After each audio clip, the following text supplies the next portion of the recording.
Good afternoon, ladies and gentlemen. For the last 10 yeyears, the Challenge of the Americas has been the official winter karting series on the West Coast.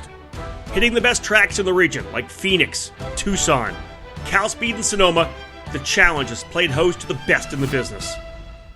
The names include veteran champions like Alan Rudolph, Scott Campbell, Fritz Leisman, Billy Cleveland, Curtis Cooksey, Paul Bonilla, and John Crow. They are all among the title winners. Young stars like Christian Brooks, Parker Thompson, Louis Pagano, Blaine Rocha, Luke Selican, and Dylan Tavella all have their own Challenge championship on their resume. The first 10 years was dedicated to Rotax Max Racing, and the Challenge added tremendous talent to Team USA as they headed to the Rotax Grand Finals each year. 2018 begins a new era in Challenge karting. It's time to rock. The Challenge has transitioned to the Rock Cup program this year, and we'll watch Micro, Mini, Junior, Senior, and Masters Rock classes take to the track, joined by the grassroots sensation Briggs 206 Racing. We're ready to push boldly into the future this weekend in Phoenix. Welcome to the ECAN Radio Network and our live coverage of the 2018 Challenge of the Americas. It's a beautiful day here in Phoenix, Arizona. Welcome, ladies and gentlemen, to our first, I don't say first ever because we did it back in the 2000s. Let's say our first new era happy hour. We're here at, as I said, the Phoenix Kart Racing Association, back once again for another year. A great season here at the Challenge of the Americas, and as we said off the top, a new era here for the Challenge as we move to the Rock Cup program. Big welcome to each and every one of you in the paddock here. Thank you so much for coming out to make this a actually fantastic debut. Over 80 drivers in the paddock here this weekend, and just really a great baseline from which to grow this fantastic program. Of course, the Rock Cup program with very strong roots in Florida and growing throughout the country now.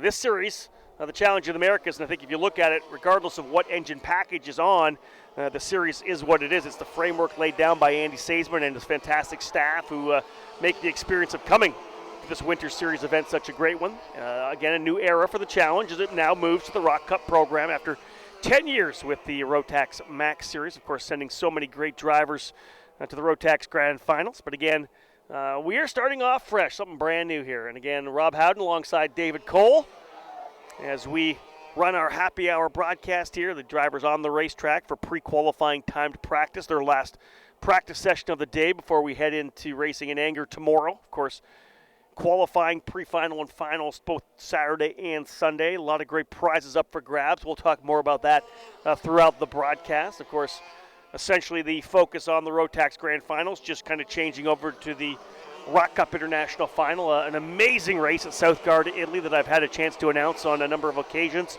alongside Yannick Sturzel from T-Kart magazine in Italy. We're going to see drivers get qualified to head to Italy. Good field here, of course, in all the rock categories and a strong lineup of drivers in the Briggs 206 class. That was a really exciting addition to the program last year in 2017, and I know David Cole was thrilled to be able to get behind the wheel last year here in Phoenix. He's going to focus on the broadcast here in 2018, but again, a good field of drivers in the junior and senior Briggs 206 category. Just getting things rolling here right now. As again, we said we're going through the pre-qualifying time practice. Those who have tuned in to listen on the EKN Radio Network on our live broadcast, we're thrilled to have you with us here this weekend. Broadcast partners here for the weekend, Acceleration Kart Racing, the Alan Rudolph Racing Academy, and Precision Karting Technologies, of course, along with Full Throttle Karting and the Challenge of the Americas. Just about 4.5 minutes into this session, a longer 20-minute session, remember, for these pre-qualifying time practices. Junior Rock starting things off. This category brought to you by Ruthless Karting. The Senior Rock class sponsored by VME Kart USA. The Mini Rock class brought to you by APM Racing. Micro Rock by Go-Kart Hero. Our 206 category sponsored by RLV and M2 Power Sportswear. Masters Rock brought to you by Performance Kart Sport, and the two shifter kart categories as part of the program, Rock Shifter and Rock Shifter Master, presented by Cameron Karting and Full Throttle Karting. And of course, that's the lineup: 230 for Junior Rock, 255 for Senior, 320 for the combined Mini Rock and Micro Rock race group. 206 will go off at 345, 410 for Masters Rock, and 435 for the shifter kart categories. 5.5 minutes in, hot pit session, so the drivers will be able to head to pit lane to make any adjustments they want as they continue to fine-tune the chassis setup. Ugo Chukwu out of the box quickly here. 2:01, the number on the side of the race car, 46.917, best lap for Ugo. Ashton Torgerson, the 2:02 in second, 47.368, almost a half a second back at this point as Ugo Chukwu looking good out of the box. Carson Mallett, the 2:04, currently P3, 47.536. Edward Ports in the 2:11, now fourth. Ethan Ho in fifth. Cooper Becklin in sixth spot. Austin Torgerson in seventh. Nolan Siegel in eighth. Bajoy Garg in ninth, and Macy Williams rounding out the top 10. 15 drivers in Junior Rock. Pre-qualifying time practice. Andy Saisman, you got to be pretty pleased coming out of the box here. Of course, the years with Rotax were strong. You had a really didn't have those massive 200 and something numbers, but man, you had such a great group of people that were here every weekend. This was a hardcore series. If you came here to win a championship, you knew that there was going to be great drivers. You transition now into the Rock Cup program, and really it's not going to change in terms of quality of the drivers. It's just the engine to the left of the drivers is changing. Everything else is the same. Your staff is the same. Quality of the drivers is going to be the same. It's just a different engine here this year. No, exactly, Rob, and thanks for coming out again. We appreciate it when you and David come out and support our program and help do what you do and help give it the exposure it needs, and certainly in North American karting. Yeah, just like you said, we had a great 10-year run. Started out just like you and I talked about in an interview on the podcast on the radio station just a couple weeks ago. Right, we started out with 75 in 2008. At its peak, we were almost 250. With only really 5 classes of Rotax. I mean, we had DD2, but it never really produced like it needed to. So, I mean, we averaged almost 30, per class. And then by the end, I mean, last year we had 80 at the first round, 80 at the second round, and we're all the way down to 65 by the third round. So when you and I spoke, a few weeks ago, I told you straight up my goal was to get back to that 75 or 80 mark and start with a base again and start going from there. And the fact that we have almost 85 drivers here, that tells me we've hit on something that people want. And I'm very happy and very pleased that people came and supported the program, and I'm ahead of the goal that we had set for ourselves. I think it speaks volumes as well for the series itself as well. You could have been on whatever engine you could have selected. People would have come out and run because it's the quality of the people you put together. And I think that's something that anytime you have a series, it's the people that are in the certain positions, especially the ones where people actually come into contact with the clientele that are here. The races are here, and even the ones like Shelby, who's stuck up in timing and scoring when nobody knows what she's doing. It's because she's doing the job right. You've always put together a great staff to make sure this series is that good. I appreciate that. I mean, I'm prideful. I mean, we can all say, all of us that promote kart races, I have the best staff in karting, but mine is. So, we've been together for a very, very long time. My staff has worked on the national circuit, whether it be Rotax or now with Rock. David Davies, our tech director, and Robert Yardley, they are the national tech staff for Rock, so there's nobody better. Mark Michione, Taylor Jocelyn on the race side, they've been on the national staff of Rotax, during its big years. And, like you talk about Shelby or Nicole or, Guy or Bob, any of them. I mean, everybody's been with me for so long. I mean, the guy that never gets mentioned is Angel, the guy that's always hustling, doing something somewhere. Every staff needs somebody like Angel who gets zero credit and pulls more than his weight every single weekend. So. It's one of those things that when somebody doesn't get mentioned is because they're doing such a good job. Nobody's bitching about them. Nobody's complaining about them. They're just out there hammering down, getting the job done. And for you, it's interesting because your team's been together for so long and they're so dedicated to you in this series. It's just like coming and flipping the switch. They know exactly what to do. They just, if there's a problem, they run with it. You've always shown the ability to put your staff in the positions they need to be in, and then you get to step back. Because you hire the right person to do the job, you shouldn't have to really jump in to save the day on anything. They should be able to do everything for themselves. No, absolutely. I mean, I tell them quite honestly, I'm not qualified to do most of their jobs, but that's why I hire them, and that's why they're in the positions they are. I mean, people come to me every day, ask me questions about a rule or about a procedure, and I just point them in the right direction. You're right. I don't need to be front and center. I don't need to be in the middle of the track. I don't need to be standing on the grid. It's not my job. My job is to put all the people in place, put the show together, put the logistics, the organization, and let my very, very, very well-qualified staff do the work. Let's have a look at the times again. We've had a number of drivers come into pit lane, of course, taking full advantage of this 20-minute hot pit session. Drivers able to come into pit lane, make adjustments, and head back out as they're able to get things dialed in before we go, of course, into competition tomorrow. For tomorrow on Saturday, morning warm-up beginning at 8 o'clock. Drivers meeting, remember, 9:15, drivers meeting to get things rolling. Qualifying set to go at 11 o'clock. We'll have our lunch break from 11:15 to 12. The pre-mains at 12 o'clock. Little worker break from 1:50 to 2 o'clock. Let them get a little breather. And then main event time, of course, live here on the EKN Radio Network starting at 2 o'clock Mountain Time. Ugo Chukwu leading the way. 46.917, his best lap. That was from lap number 6. Still about 0.4 of a second quicker than Ashton Torgerson. Ethan Ho in third. Carson Mallett up to fourth. Edward Ports in fifth.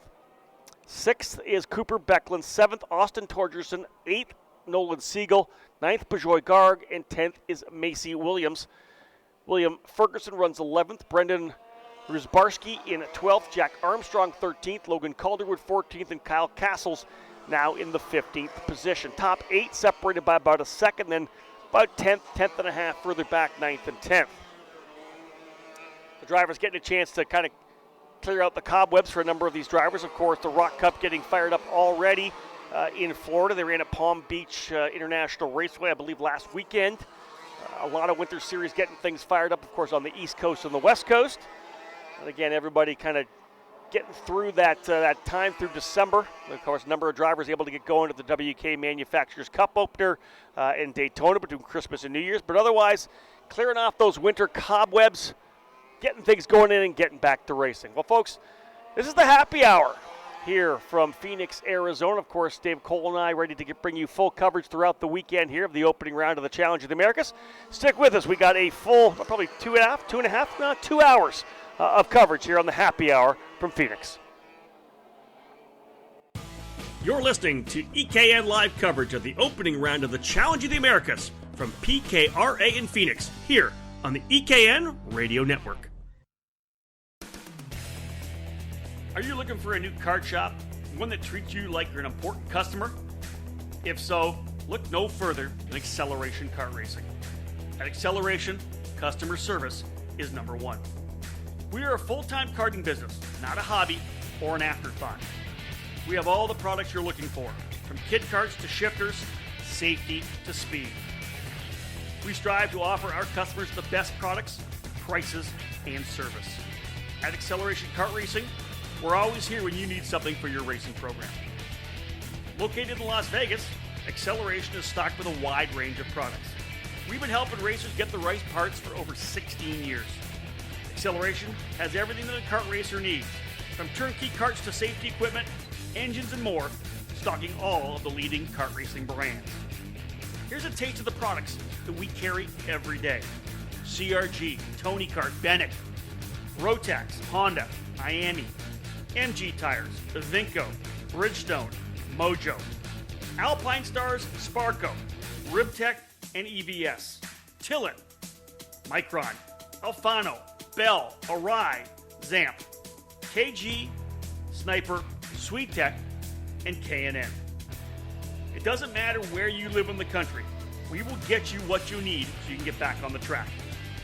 Acceleration has a sufficient supply of products to ensure that your order can be shipped the very same day. Our knowledgeable staff is available to help customers 6 days a week, and ordering online is open 24 hours a day at shopakr.com.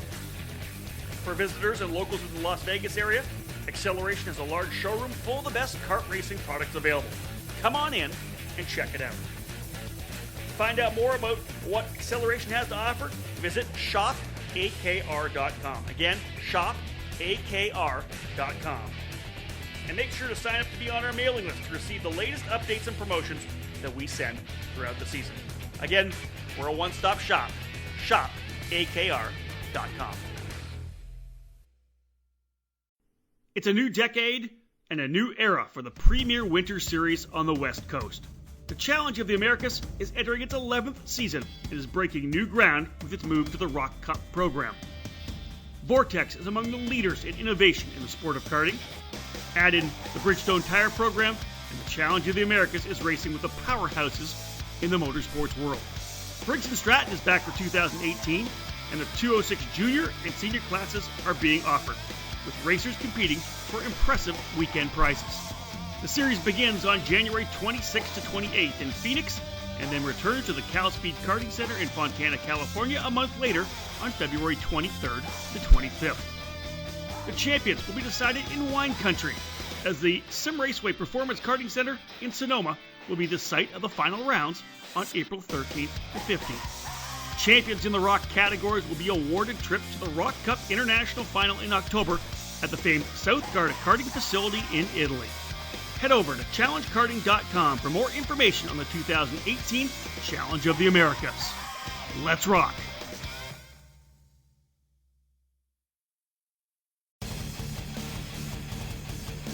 In a sport where the difference between winning and losing is measured in hundredths of a second, you can't afford to leave anything on the table. You invest in the best equipment, the latest components, and top-of-the-line data acquisition systems. Anything to find one more tenth, right? I'll tell you right now, the best investment you could ever make is in yourself. If you want to improve your results, it's time for professional instruction and coaching at the Alan Rudolph Racing Academy. Located at the new state-of-the-art Speed Sports Racing Park just north of Houston, the Alan Rudolph Racing Academy uses the very best equipment, Burrell Art Carts. They offer half-day, one-day, two-day, and three-day clinics.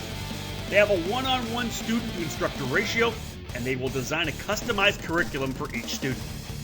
Alan Rudolph is one of the most respected people in the sport, and he has nearly 20 years' experience training drivers, including Chase Elliott, Neil Alberico, Austin Versteeg, and Sabre Cook, and rising stars like Pietro Fittipaldi. Train with a champion with over 30 years of racing experience to get proven results. Start off your season with a driver tune-up. Tune up your season with some driver coaching. Or get ready for the big races by training with the best.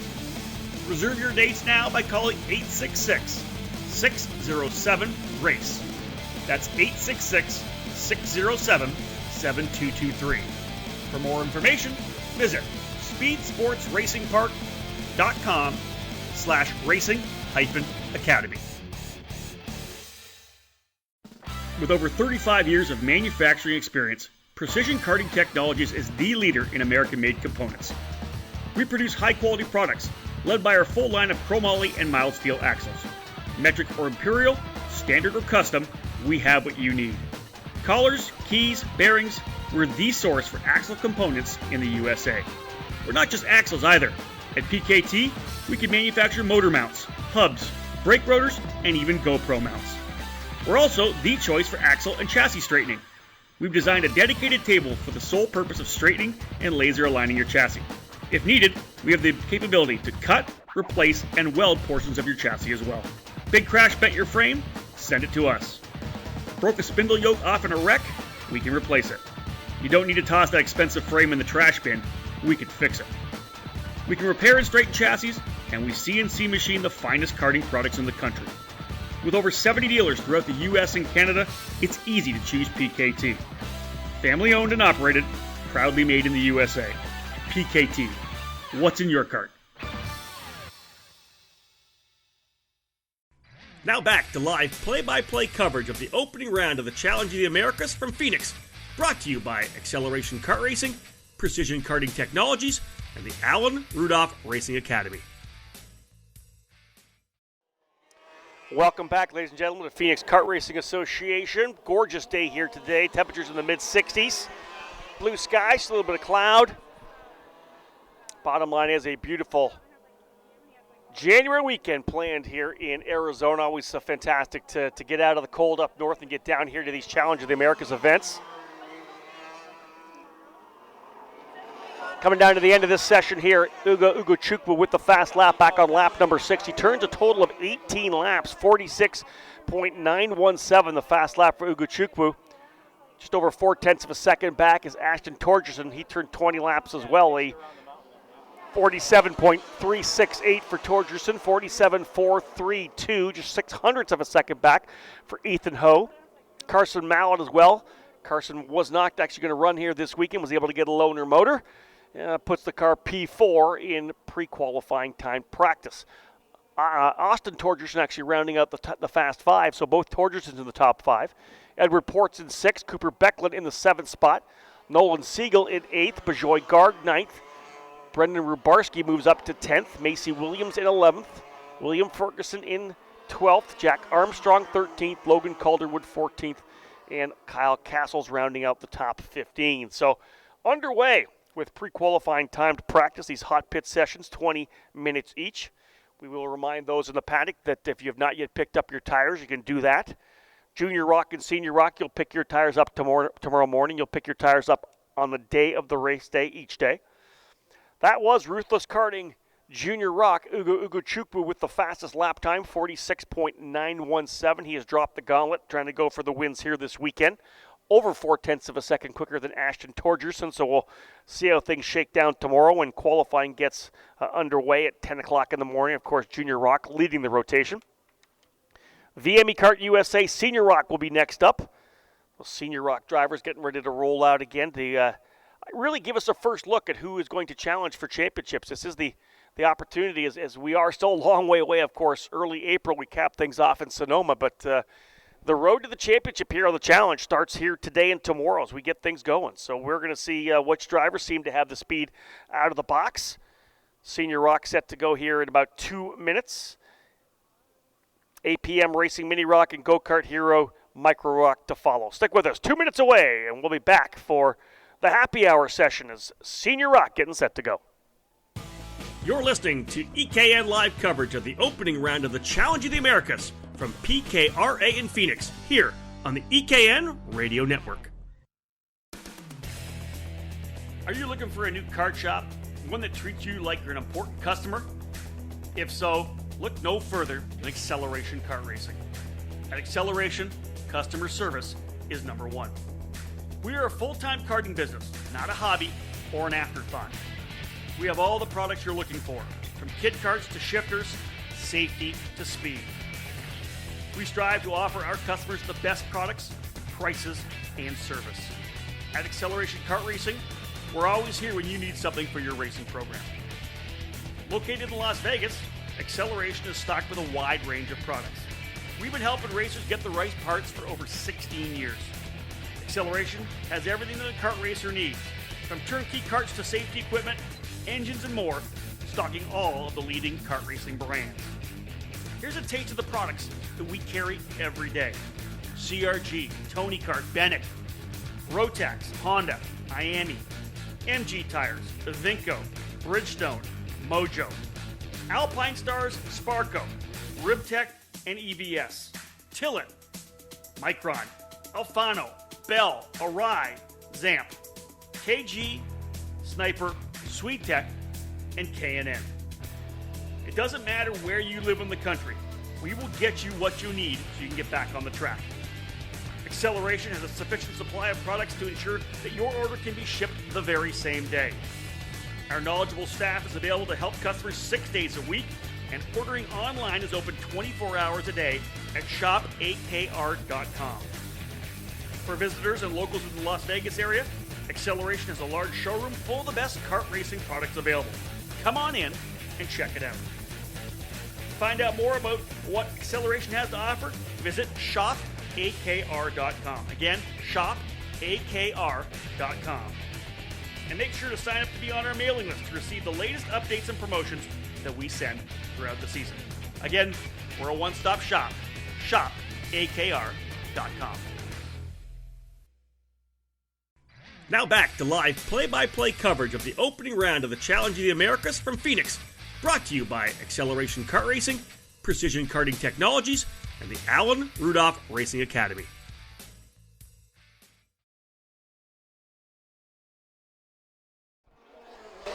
Next category has worked its way onto the racetrack here. David Cole will bail out from the studio, grab the camera, grab a couple more shots. Cody Schindel from CanadianKartingNews.com here as well this weekend. Of course, Sean Buer, the official photographer of the Challenge of the Americas, will be rolling in here this evening. VME Kart Senior Rock onto the racetrack. 12 drivers here this weekend. Just go through the names right now. Jackson Dunn in the 322, Jensen Altzman in the 310, Antonio De Lee in the 387, Matt England in the 309, Colin Neal in the 370. Of course, Colin on the VME coming off a big weekend in Daytona at the WK Manufacturers Cup. Bailey Murphy, a holy driver on the Deadly chassis here this weekend. How about former Indy 500 Rookie of the Year, Phil Giebler? Phil jumping back behind the wheel. He's going to race here this weekend. Philip Nimkevich, Brody Schuchard, Jim McKinney, Nathan Martin, and Judd Fauser. Also set to go here this weekend. And again, those drivers out here in this Senior Rock category, the VME Senior Rock pre-qualifying session. Pre-qualifying time practice, open hot pit session. And again, a big welcome to those of you tuned into the ECAN radio network on the ecardinews.com/live page, or potentially listening through the app on the phone, your mobile device. We're thrilled to be here to get some racing underway.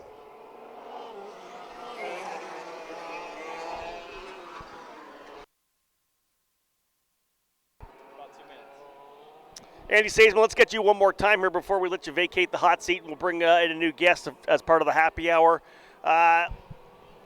Overall, it's been a big transition, I know. The last couple of years, let's talk about your mindset a little bit, because as the Rotax program was developing, you were struggling a little bit with it. We all know we don't need to rehash the issues that were happening with the Rotax program. Do you feel like there's been a kind of a burden lifted off you now? Obviously the entries were coming in for this race. You get some trackside walk-up entries to get 84 here. Is there a weight lifted off your shoulders right now? Oh, 100%, Rob. That's really the best way to say it. There's a difference between, trying to be the last guy in the boat, holding the boat together, and then being the first guy in the boat, rowing towards a new destination, right? You're still the only guy in the boat for a little bit. But your mindset is totally different. It goes from just survival to actually, oh wait, there's some. I'm gonna go get that island. I'm gonna go somewhere, right? And that's really how I feel. There's a big opportunity for rock, just like in karting in general, right? This is really the first bigger, high-profile rock race in the Western United States. I mean, obviously, Sandsru, the guys up at Sonoma, they ran some rock events this summer as part of their club program, which has been great. Kind of jumped it off in California. We jumped it with Tri-C, kind of intermingled rock in with the Tri-C club, which has been great. But as far as a rock event, this has been the first real rock event west of the Mississippi, and that's a big deal. It has been a battle these past 9 months. It's an exciting battle. I'm not in defensive mode. I'm in offensive mode. And that was the line that I was going to do when you were first talking. When you were that last guy in the boat, you were being reactive. When you're the first guy in the boat, you got to be proactive, and that's such a different thing for a mindset for a promoter, for anybody in business. When you're reacting and trying to figure out what to do and to save something as opposed to grow something, that's just such a different mindset. It allows you just to have more energy and a different energy, I think, when you're trying to put something together. 100%, and I got to give a fair amount of credit to Rock. I mean, Rock and Garrett Potter, who you can have on next. I mean, when we laid out this program almost a year ago, 9 months ago, 8 months ago, there were a lot of things that needed to be accomplished. There was a level of support we needed to do this. There was a level of commitment from them, and they didn't really necessarily know if it was going to be successful, it was going to really take on, and they put their faith in me, and I put my faith in them, and they've come through with everything I asked for. Hopefully I've exceeded their expectations, which I feel we have, and I think the potential for growth is huge. I mean, next year, the year after, I know we're literally on Friday of the first event of 2018, and I'm talking about 2 or 3 years from now, but I'm just looking forward and saying, man, there's potential for huge growth, and as long as the people at home and the people that are watching, I know there's a ton of people watching that were thinking of coming, didn't know if they were going to come. They want to see who showed up. Were there going to be 10 guys in the class? Were there going to be 20? Were there going to be 6, right? Every class here, like we talked about, I just wanted to get to that 75 number. We've hit it. We have a dozen to 15 in every class. That's a great base. The guys at home, come on out to Cal Speed. All I'm saying is we have another event in 4 weeks and another event 6 weeks after that. There's plenty of opportunity to get on board with this program and be at the start of an exciting time. The interesting thing, too, is that it seems like the core areas of support you get here are the same as they used to be. You're getting your guys coming down from Canada. You're getting your NorCal guys from Sonoma. You're getting the guys from Colorado, and you're getting a core group of guys from Southern California. It's kind of the same regions who went from rock went from Rotax to Rock, and now you just got to gather everybody in and just grab some more people, like you said. Numbers bring numbers. When you see that there's 50 to 20 drivers, you'll roll down to that event knowing that you're going to go up against a good field.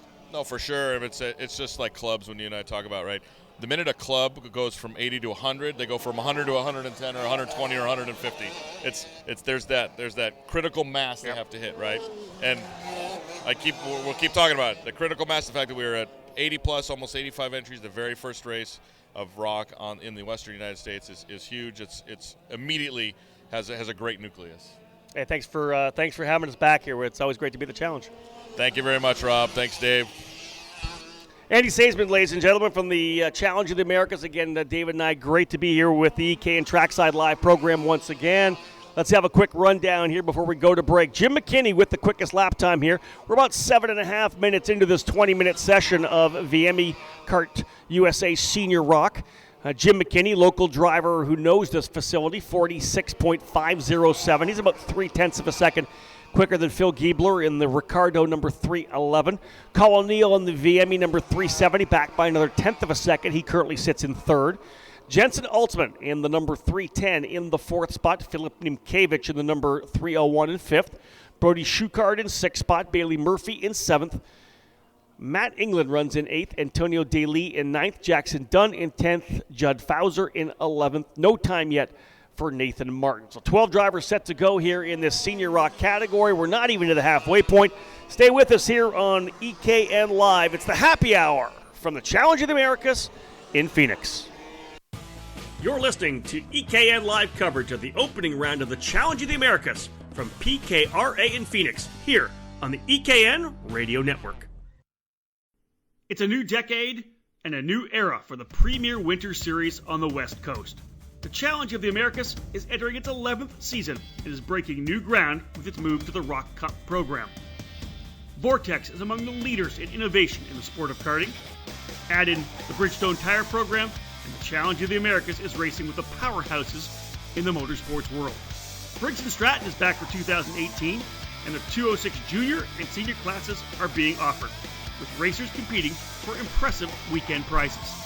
The series begins on January 26th to 28th in Phoenix, and then returns to the Cal Speed Karting Center in Fontana, California a month later on February 23rd to 25th. The champions will be decided in wine country, as the Sim Raceway Performance Karting Center in Sonoma will be the site of the final rounds on April 13th to 15th. Champions in the Rock categories will be awarded trips to the Rock Cup International Final in October at the famed South Garda Karting Facility in Italy. Head over to challengekarting.com for more information on the 2018 Challenge of the Americas. Let's rock!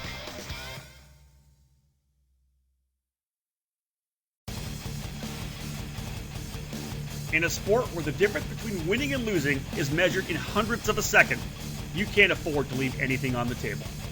You invest in the best equipment, the lightest components, and top-of-the-line data acquisition systems.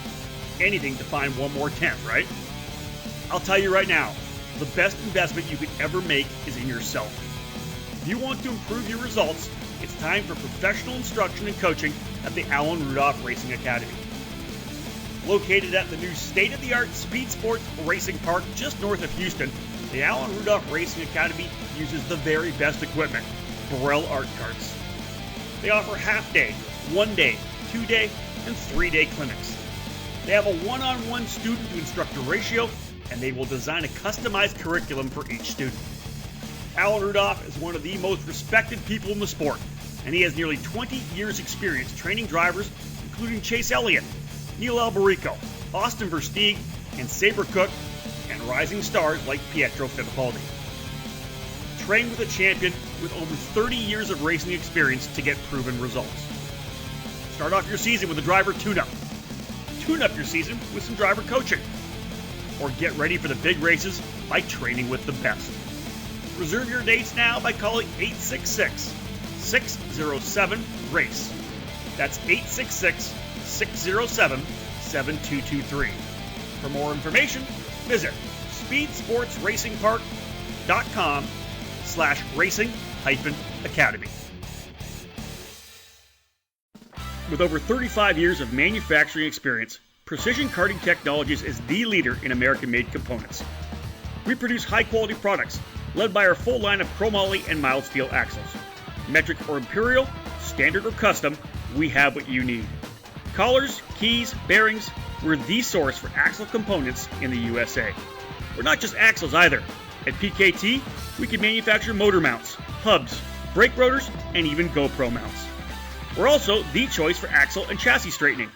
We've designed a dedicated table for the sole purpose of straightening and laser aligning your chassis. If needed, we have the capability to cut, replace, and weld portions of your chassis as well. Big crash bent your frame? Send it to us. Broke a spindle yoke off in a wreck? We can replace it. You don't need to toss that expensive frame in the trash bin. We can fix it. We can repair and straighten chassis, and we CNC machine the finest karting products in the country. With over 70 dealers throughout the US and Canada, it's easy to choose PKT. Family owned and operated, proudly made in the USA. PKT. What's in your cart?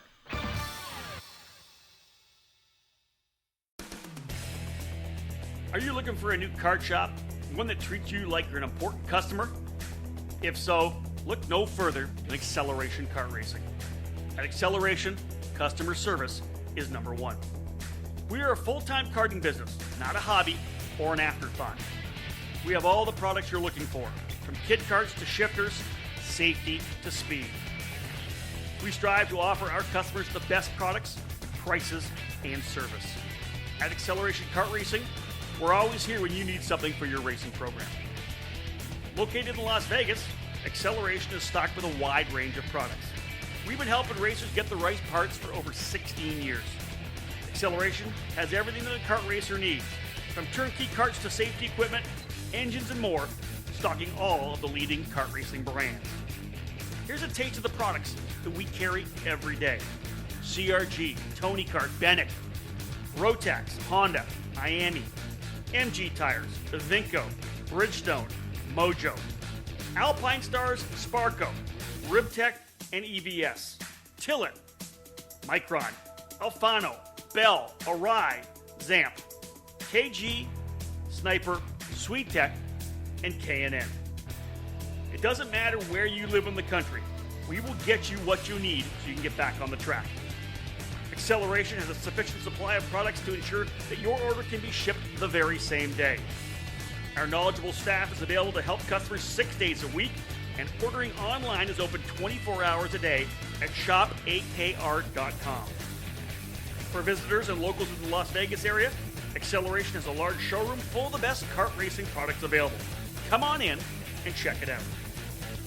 Find out more about what Acceleration has to offer, visit shopakr.com. Again, shopakr.com. And make sure to sign up to be on our mailing list to receive the latest updates and promotions that we send throughout the season. Again, we're a one-stop shop. shopakr.com. Now back to live play-by-play coverage of the opening round of the Challenge of the Americas from Phoenix, brought to you by Acceleration Kart Racing, Precision Karting Technologies, and the Allen Rudolph Racing Academy.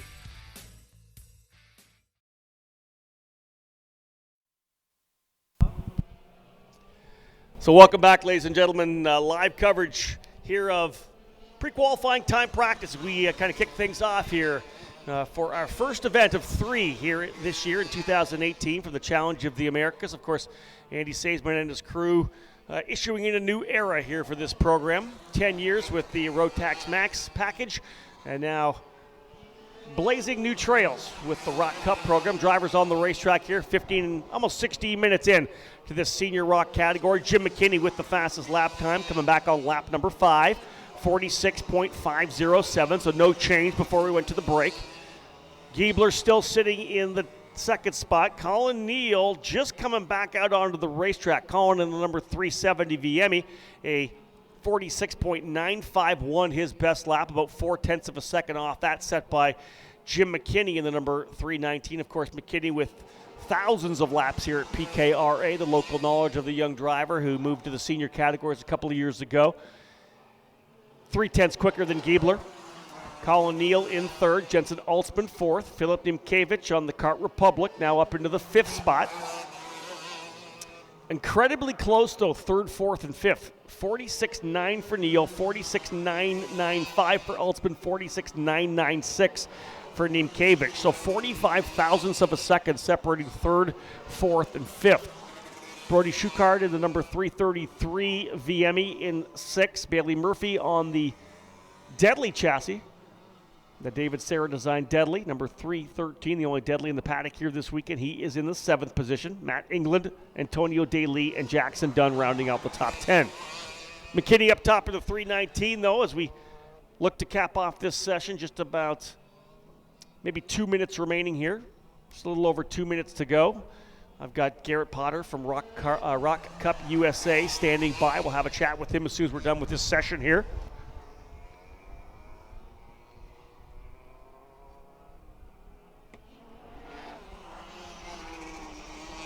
Looking at the lap times, McKinney puts down 10, Giebler 12, Colin Neal 14, Jensen Altsman 15 laps, Niemkiewicz 15th, Schuchard 17, Murphy 14.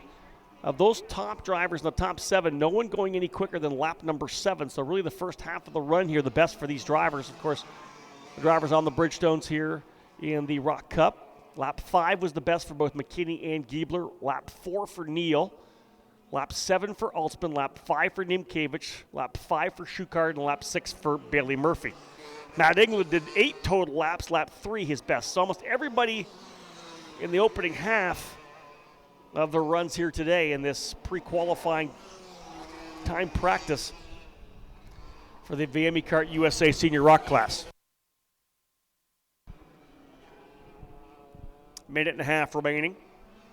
Mini Rock and Micro Rock will be next up. APM Racing, the sponsor of our Mini Rock class. Go-Kart Hero, the sponsor of Micro. 206 will follow at 3:45 as we work our way through this hot pit session. 20 minutes each, hot pit for all the categories. We'll close off the track at 5 o'clock this afternoon and start focusing forward to our first official qualifying run tomorrow morning. And then we go wheel to wheel for the first time with the Rock-powered Challenge of the America drivers. Into the final minute now.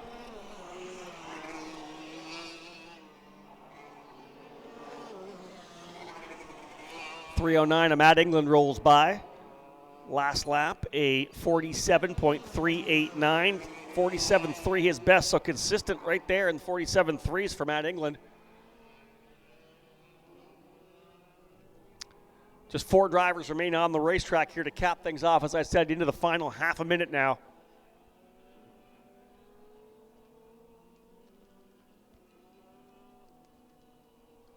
Final drivers working their way around. I'm sure they'll see the checkered flag here momentarily. We are about 13 seconds away, so we got, I think, at least one driver who's going to sneak through. That's the 322 of Jackson Dunn. He'll sneak through, as does the 310 of Colin Neal. First driver to see the checkered flag, indeed, will be Matt England. He's on the VME as well, the 309. A number of VME karts here this weekend. The 311 of Phil Giebler out there pounding out laps. Right up there with the most of them. 16 laps in the books for Giebler, 18 for Altsman, 18 for Schuchard, 19 for Daly. So a number of drivers making sure they get lots of lap times in here. As I said, only 2 drivers remain on track. Jackson Dunn and Colin Neal, I believe, remain on the racetrack before we cap things off. So final 2 drivers coming across the line. Jim McKinney is going to be your quickest driver here in this session. They'll be chasing Jim in that 319, 46.507, over 0.3 of a second quicker than Giebler. Well, then that tight group of Neal, Altsman, and Niemkiewicz separated by just 4 hundredths of a second, 3rd, 4th, and 5th. Well, while we get set to go and get ready to roll with Mini Rock and Micro Rock, let's have a quick chat here with Garrett Potter. Garrett from Rock Cup USA. A couple of big weeks for you, obviously. You know, you were working hard on the Rock Cup program last year, trying to get that momentum you needed to come into 2018 to be able to. You knew you were going to have your Florida Winter Tour to roll on. You've adjusted a little bit in terms of the rock festivals and some of the races you decided to put on for this year. But I think key for you was obviously having a good outing here to kick things off with Andy's series at the Challenge of the Americas. When you can have 180 plus in the Florida Winter Tour, where you know you're strong with the Rock program, to be able to come out here and kick off with a series you feel is going to have solid momentum going to Cal Speed, then going to Sonoma. I asked Andy if it took some pressure off him. He said yes. Would you have the same answer if I asked you if it took some weight off of your shoulders as well? Absolutely. Last week was, there's been a lot of work in the last 9 months, not just here on the West Coast, but on the East Coast and everywhere in between. But, going into last week was pretty stressful. That relieved some. And then, obviously Andy takes a lot of stress here, but we kind of share some of it. But I felt, the initial numbers coming in when Andy was talking to me, I was feeling really good. To be honest with you, specifically in this area, we hadn't put much equipment in this area. So, I wasn't looking for big numbers. Andy really wanted to start off where he ended last year, and that was super important. My hopes were under that, so, he's exceeded where I wanted to be. And, going into Cal Speed, like you said, where we've dropped a lot of equipment, and then Northern California as well, I'm looking really forward to those. So super happy, proud of Andy, excited. Good way to start the year. Good way to start the new relationship. I've had conversations, both Rabazzi and Mario were in Florida last week. We had conversations about it. They're super excited. Italy's happy. If Italy's happy, we're happy. That's right. So anyway. But and to look forward, it's interesting because you know that you've got good numbers at the Florida Winter Tour. You will normally see, and anybody would say this at any winter series, you're going to see the numbers kind of go down a little bit because everybody thinks they're in the championship hunt at the start. Then you lose a couple for the next race and more for the other race. It's going to probably go in the other direction here because you have such growth and such momentum for the Challenge of the Americas. And as you said, the growth and the numbers of engines that you've been able to put in those areas where we're going is what's going to really fuel the fact that you have some local drivers. When you go to Cal Speed, there's a bunch of engines that are there running the Tri-C Club, so you're going to have more momentum. I think that momentum is going to look good for the series as well. Your thoughts on maybe some numbers? If I asked you for a prediction, would you throw one out there, or would you rather not do that? No, I mean, I honestly, after the conversations I've had, and I know what equipment we've put in those places, I see 100 at Cal Speed, maybe a little over, and I don't think it's a stretch to say we're at 120 or 125 in Sonoma. Yeah. Because we, out of all the equipment we put in there, obviously that's the majority of and that group is not used to traveling, right? So we pushed hard, tried to help them understand what we needed to get them here. But this is a drive. And these guys typically don't travel. It's nothing new. Those northern guys normally don't come down. So we got a handful of them this time, which I'm super happy, and I thank them for coming. But, I like I said, I don't think I'm going out on a limb saying we're at 120 in Sonoma. So if we can, and like you said, normally it starts out and goes down. Yeah. If we can finish the season with that, I mean, man, I'm super excited. I agree. I think that would be absolutely massive. Now, let's look at Rock Cup USA. If you look at the nation, where you're kind of working on, what are the areas do you think you're going to see major growth, and not in terms of a series or something? Yeah. What are some of the states? What are some of the regions do you think you're going to see good growth? Where are you getting the numbers? Where are you getting support from shops? Right. What areas are you really excited about for 2018? Well, the one thing that's been exciting over the last little while for me was, when I really started rolling in April, we started out the trade program and doing a few things here and there. I was the one making the calls, right? I was, making those cold calls, even though they're not really cold because I know a lot of the guys, but it's still, hey, this is what I'm doing. And obviously everybody was in the Rotax shock at that point still that, oh my God, it's really over. You know what I mean? Or it's really coming to, there's a massive change. Everybody had an idea, but it's, so everybody was still in shock on that whole scenario. So now that's changed. I mean, it's literally flipped 180. I mean, my phone does not stop ringing, getting dealer requests about help, and but not just about, how do I get some engines? It's, my conversation always starts out, how do I become a dealer? But I try to get in a little deeper with them and say, what can I do to help you? I can make a phone call and it can give you as many engines as you need, but that doesn't work. That doesn't help you. How do I come on board and really put my hands in this with you and help you? So that's completely changed. that's exciting. Right now, I've got to be strategic on the dealers. I want to take care of the ones that were on board first, and not just open everybody up and get into a fight that way where nobody's making any money. So all very positive. It's got a little crazier than I thought it was. Obviously, you haven't been getting emails from me, so Very true. No, I know. I wondered if you were still alive at some point. There's no doubt about that. So it's. So I'm excited to get these things rolling and under my belt, challenge going, Florida Winter Tour going. So now I can start, pecking off some of that stuff that I need to. The crazy mayhem of this off season is kind of starting to lift up a little bit. Yeah, it is what it is now. Now you've pulled the trigger or pulled the cord. You've done what you could do. It is what it is. That's right, So now, you go ahead and keep the fires low and start moving on to some other stuff. We've got some great announcements coming out probably in the next 72 hours, California stuff. I released the dates for Colorado for the Rockies. I think that's going to be an awesome series. It'll be a 6-race event series, and I'm just finishing up the contracts on a couple tracks right now. Got a lot of excited people there. So I think those are going to be our real focus, because I'm tapping into some other ones. We know Texas is big. It's a huge market for any of us. We want both us and my competitor. Yep. It's an important market.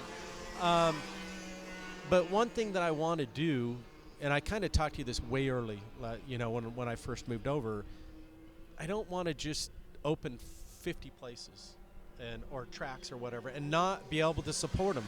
I think from what I've seen on being on the track operation side, the team side, the promotion side, these guys need different help than they've seen over the years. They need help.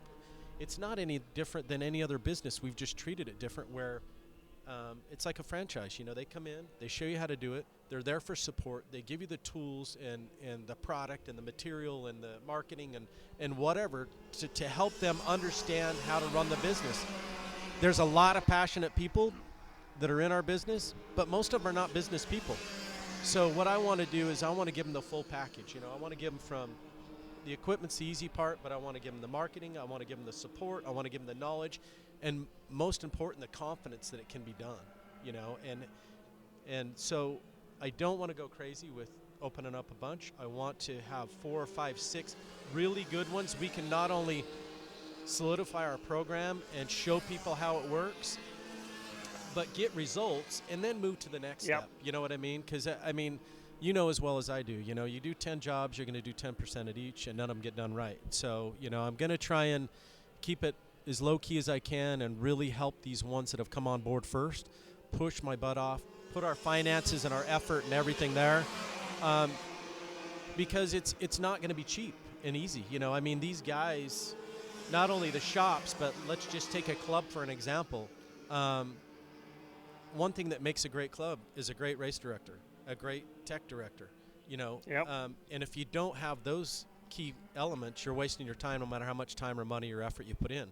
So my plan is to take my team, I'm going to split them up, and we're going to go in and train these people, help them help themselves, show them, how it should be done, we know they can't run it at a national level with 30 or 40 guys, it's impossible, but they should be able to, at least strive to be at that level based on the staff they have. Especially in those core positions as well. Yeah, absolutely. That one person is your race director, your tech director. They can be trained to be a national level. They may not have a full staff around them, but that one particular person within that program could easily be national level. Sure. I like that. And I think great point about the fact that our industry is so built on passion, where a lot of guys that start kart shops are karters who have come up through the sport, love the sport. They know the technical side of it, then they start a business. Yeah. They never learned how to run a business Absolutely or marketing or accounting or whatever it may be, and that's always an issue. That's a tough thing, and that's where sometimes we have some trouble with some businesses because they just don't understand that. And I like that concept for sure. And the great thing about that, for me, the hardest part is over, because you can't teach passion. Yeah. It's impossible. True. No matter what, you can't do it. But can you teach someone, can you teach them the basics about business and customer service and budgets and profits and percentages? Sales programs for sure. You can teach that, and a lot of them, I think, I don't think. I know they want the help. Maybe the ego's in the way to ask for it, or maybe they don't know how to ask for or what to ask for.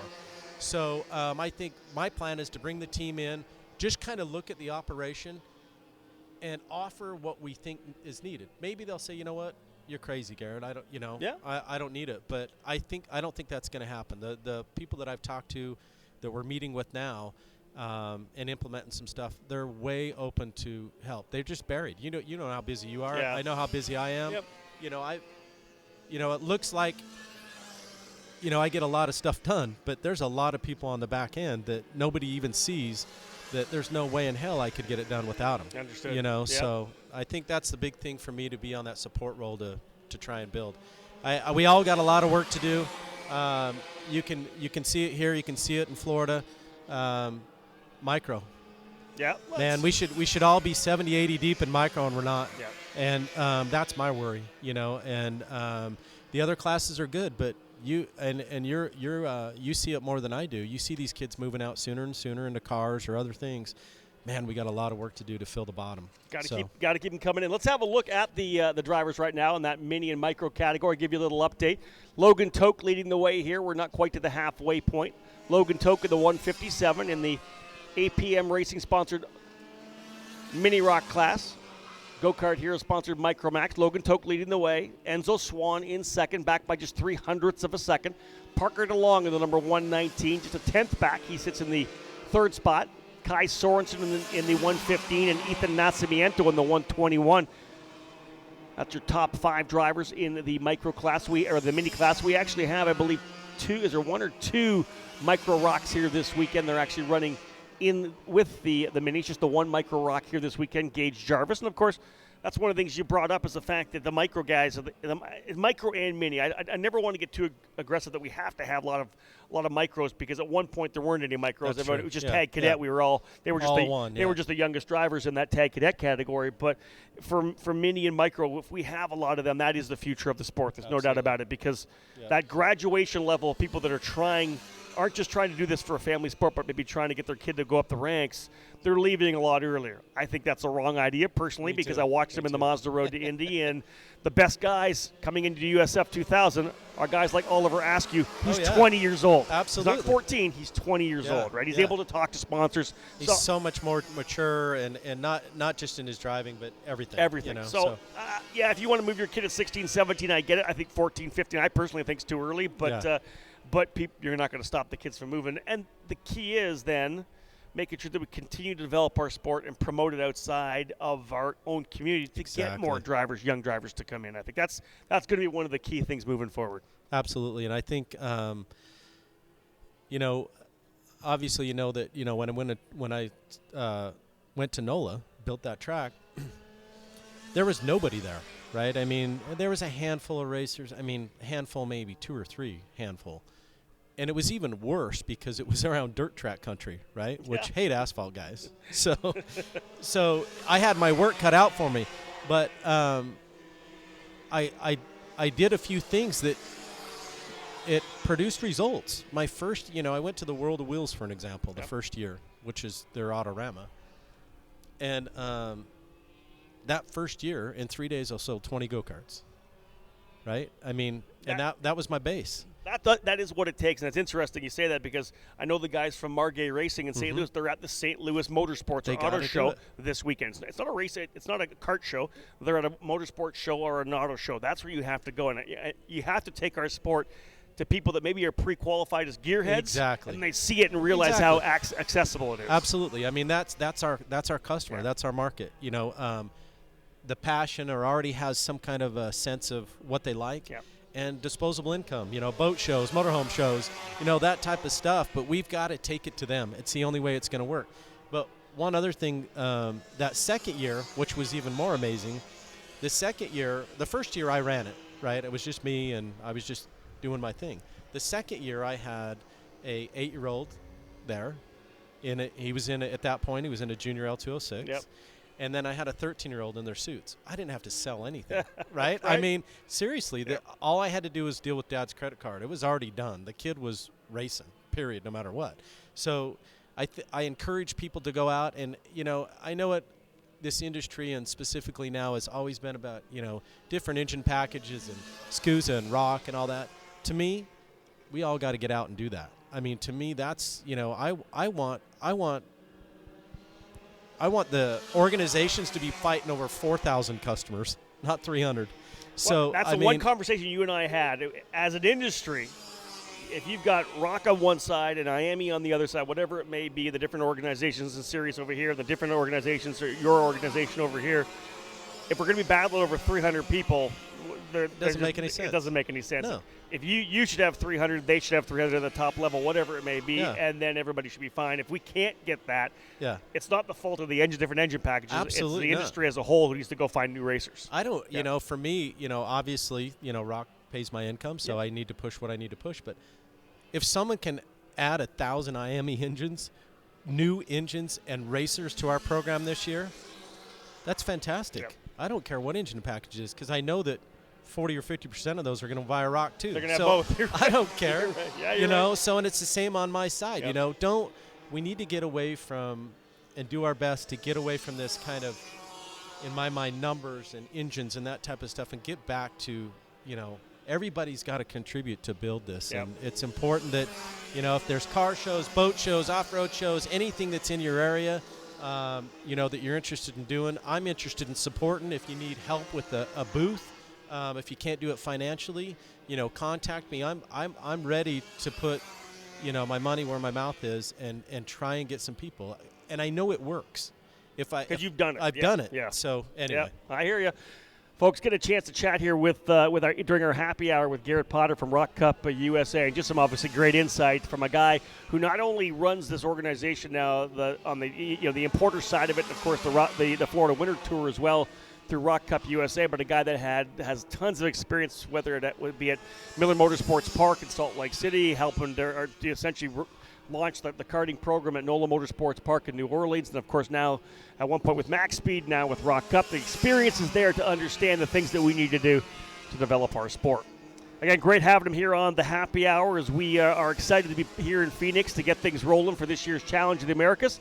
On the racetrack now, drivers in the Mini Rock and Micro Rock categories. Enzo Swan has taken over the top of the chart so far. 6 more minutes remaining in the session.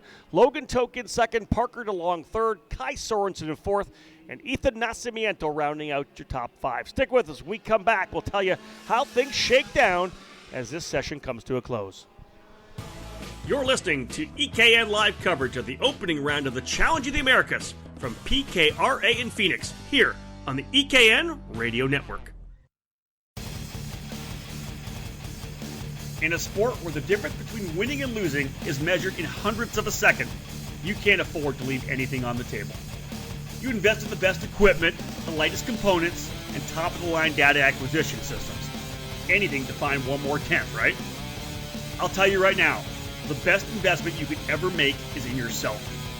If you want to improve your results, it's time for professional instruction and coaching at the Alan Rudolph Racing Academy.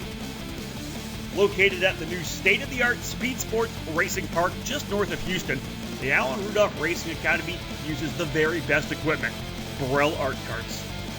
They offer half-day, 1-day, 2-day, and 3-day clinics. They have a one-on-one student-to-instructor ratio, and they will design a customized curriculum for each student.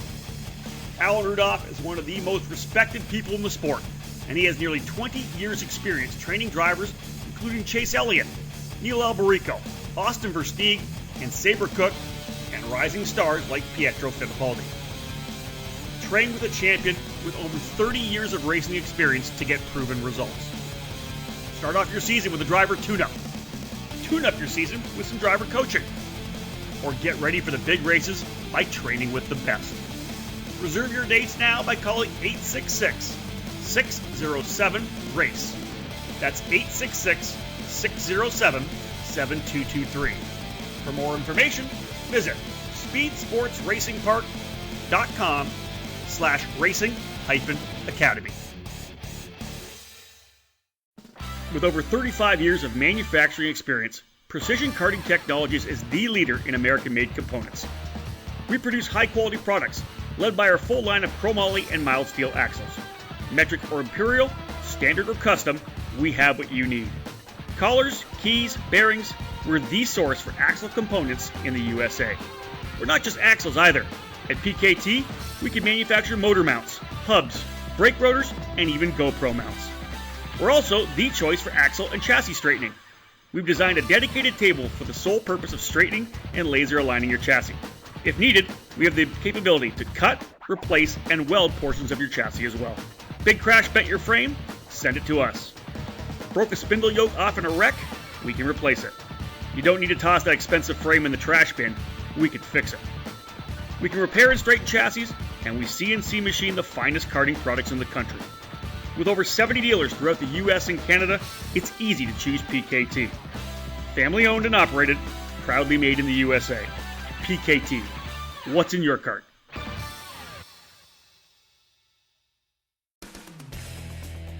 Are you looking for a new kart shop?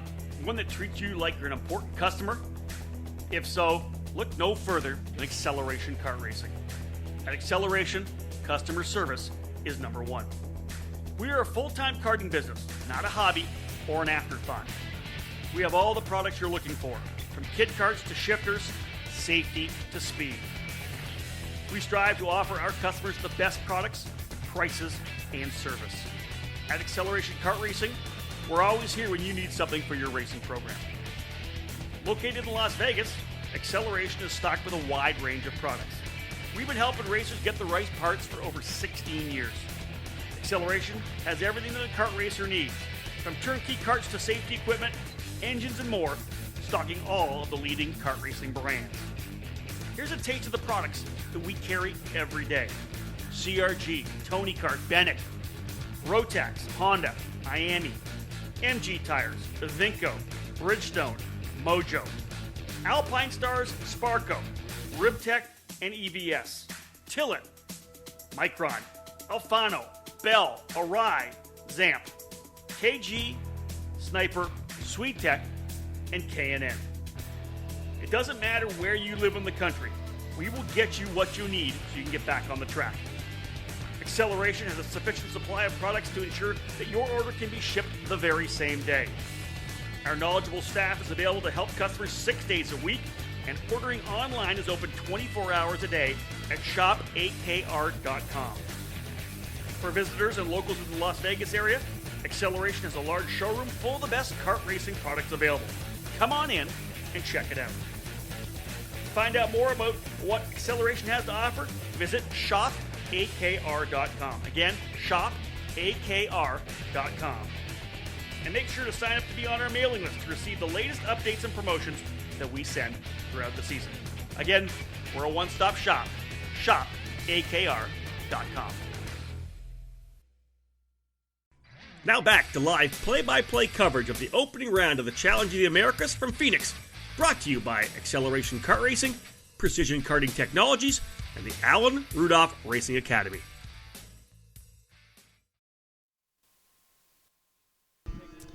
Welcome back, ladies and gentlemen, as we have live coverage. It's happy hour here in Phoenix. Checkered flag flying here to cap off our session for the drivers in the Mini Rock and Micro Rock category. Enzo Swan with the fast lap of 51.615. Just 0.03 of a second back, though, was a fast lap laid down by Logan Toke. That was early in the run. Enzo Swan doing 20 laps, Logan Toke 18, Parker DeLong 20, Kai Sorensen 21, and Ethan Nascimento 22. So taking full advantage of this extended 20-minute hot pit session. Enzo Swan a 51.615, Logan Toke 51.648.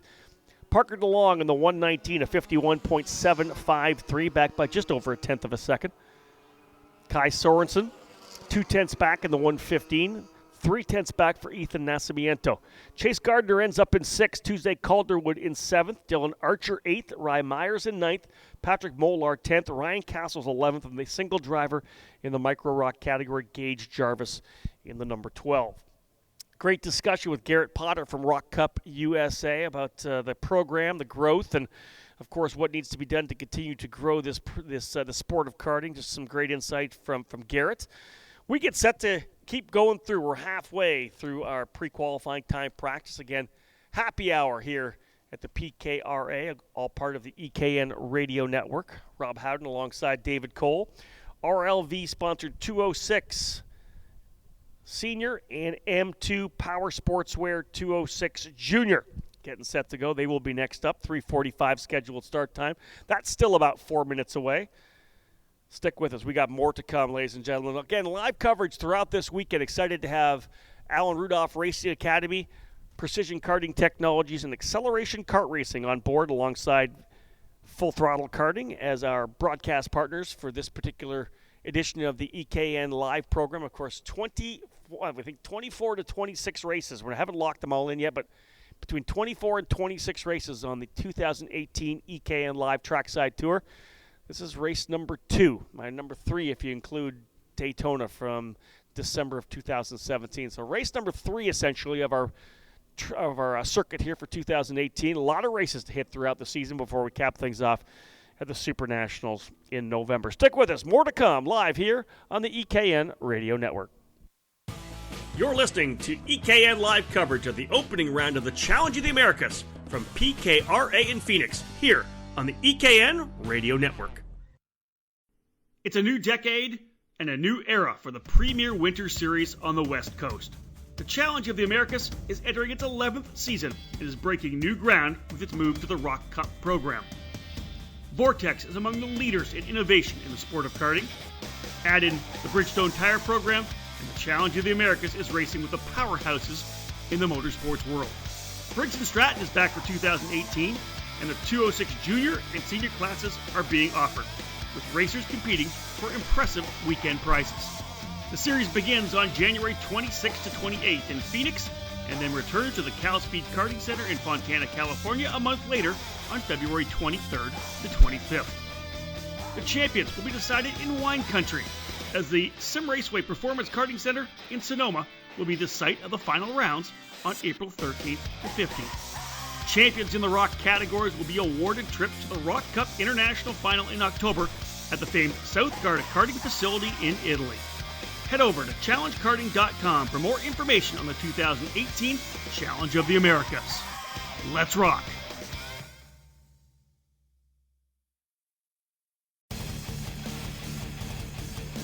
In a sport where the difference between winning and losing is measured in hundredths of a second, you can't afford to leave anything on the table.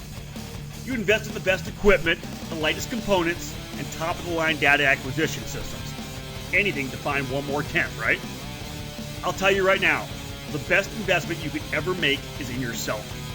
If you want to improve your results, it's time for professional instruction and coaching at the Alan Rudolph Racing Academy.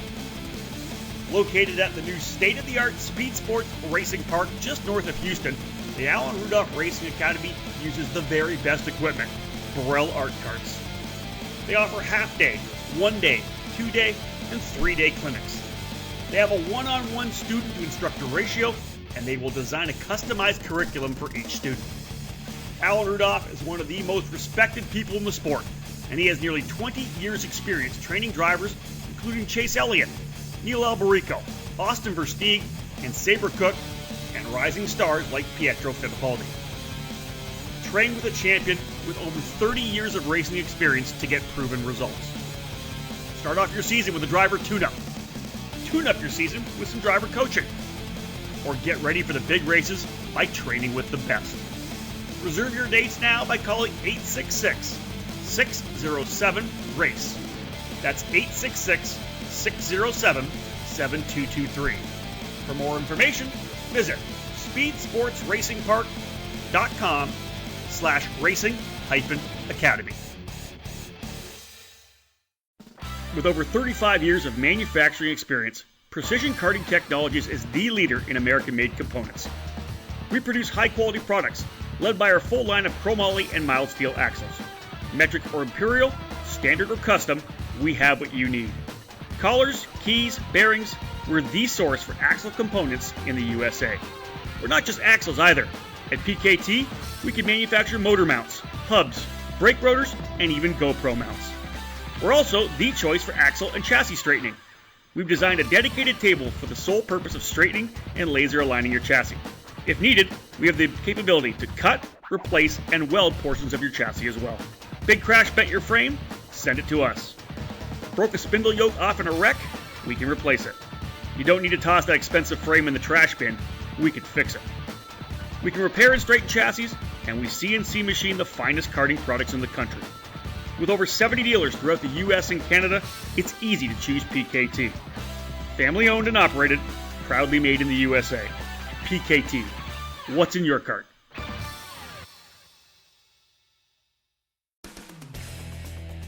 Are you looking for a new kart shop? One that treats you like you're an important customer? If so, look no further than Acceleration Kart Racing. At Acceleration, customer service is number one. We are a full-time karting business, not a hobby or an afterthought. We have all the products you're looking for, from kid karts to shifters, safety to speed. We strive to offer our customers the best products, prices, and service. At Acceleration Kart Racing, we're always here when you need something for your racing program. Located in Las Vegas, Acceleration is stocked with a wide range of products. We've been helping racers get the right parts for over 16 years. Acceleration has everything that a kart racer needs, from turnkey karts to safety equipment, engines, and more, stocking all of the leading kart racing brands. Here's a taste of the products that we carry every day. CRG, Tony Kart, Bennett, Rotax, Honda, Miami, MG Tires, Vinco, Bridgestone, Mojo, Alpine Stars, Sparco, Ribtech, and EBS, Tillett, Micron, Alfano, Bell, Arai, Zamp, KG, Sniper, SweetTech, and K&N. It doesn't matter where you live in the country. We will get you what you need so you can get back on the track.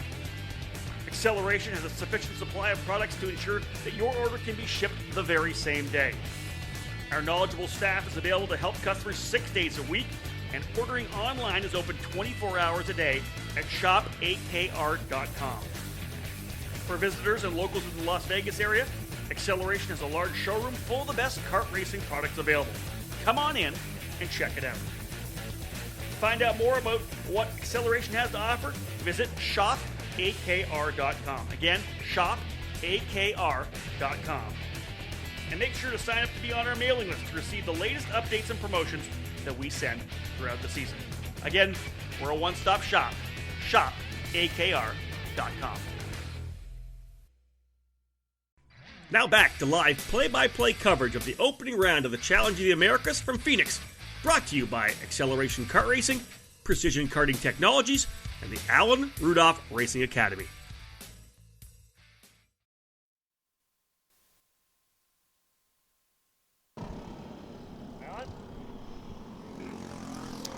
Welcome back, ladies and gentlemen, to the Happy Hour with Howden. Live coverage here. We're sitting trackside, about 30 feet away. Karts blowing past me here right now as the Briggs & Stratton 206 drivers have taken to the racetrack. And, of course, this category really a sensation in the sport here over the last number of years. Kudos to David Klaus and the crew at Briggs & Stratton Racing as they've developed a program that really has pressed the reset button on the grassroots level of our sport. It really has developed a lot of great things at the club level. I have a couple of Operation Grassroots podcasts lined up for the EKN Radio Network, where we'll be talking to some of the club presidents of the organizations where the 206 really has injected some excitement and a lot of support into their clubs. I'll be recording one with Mark Julian, the president of the South Florida Karting Club, this week. They've been able to put 50-plus 206s on the racetrack to get their program fired up. Of course, we always talk about the KPX Championship up in Northern California. The 206 essentially single-handedly rebuilding the Tri-C Kart Club down in Southern California at Cal Speed as well. Really kind of developed the excitement, and that program continues to grow.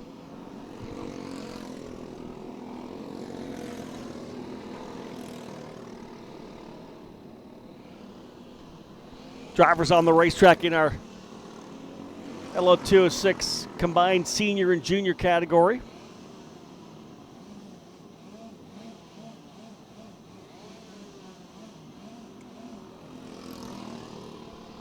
Pretty much a split of the 24 drivers we have here. Jensen Altsman getting things underway early. LO206 Senior, 54.132. Then it's Jim McKinney, 54.163. Those fastest two drivers in Senior. Tuesday Calderwood and Ashton Torgerson leading the way in the junior class, 3rd and 4th overall. And it's Austin Torgerson, 5th overall, 3rd in Senior. Then Bailey Murphy on that Deadly in 4th. And Micah Hendricks in number 73, rounding out your top 5 in Senior. And Junior, as I said, Calderwood and Torgerson leading the way. Logan Calderwood in the 7th spot. Toby Longnecker in the, I want to say that's the 4th position. Tyler Ruth and Cole Tuttle, I believe, rounding out the Fast 5.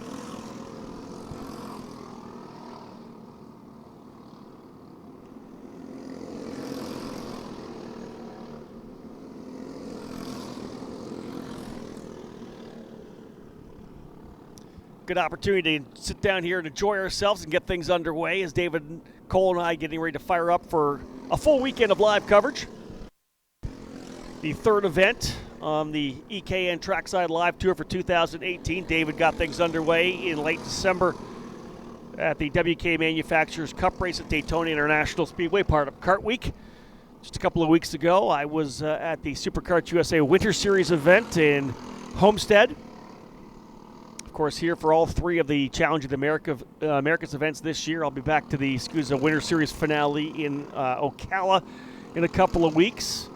David will be adding in the opening round of the WK Manufacturers Cup. I believe that's a double-duty weekend, so we'll have 2 different ways to listen to EKN Live. David will be joined with Eric Brennan, I believe, for the WKA race. I'll be at the Texas Pro Kart Challenge event in Houston at Speed Sports Racing Park, Alan Rudolph's new facility. WK Manufacturer Cup joining the challenge in the SuperKarts USA Winter Series, the Pro Tour, Texas Pro Kart Challenge, Can-Am Karting Challenge up in the Pacific Northwest. David's also doing the US PKS Series. One-off events like the Rock Island Grand Prix, the Streets of Lancaster Grand Prix. Of course, the Super Nationals to cap the season off. Excited to get the opportunity to beat at so many events trackside. Exciting addition to the program here this year, at least to here this weekend at the opening round of the Challenge of the Americas, is the crew from K&K West. One of the top 4-cycle chassis up in Canada. They have won their share of Canadian national championships in these Briggs and Stratton categories. And Jimmy Gregory bringing a big crew of drivers down here in the K&K West group.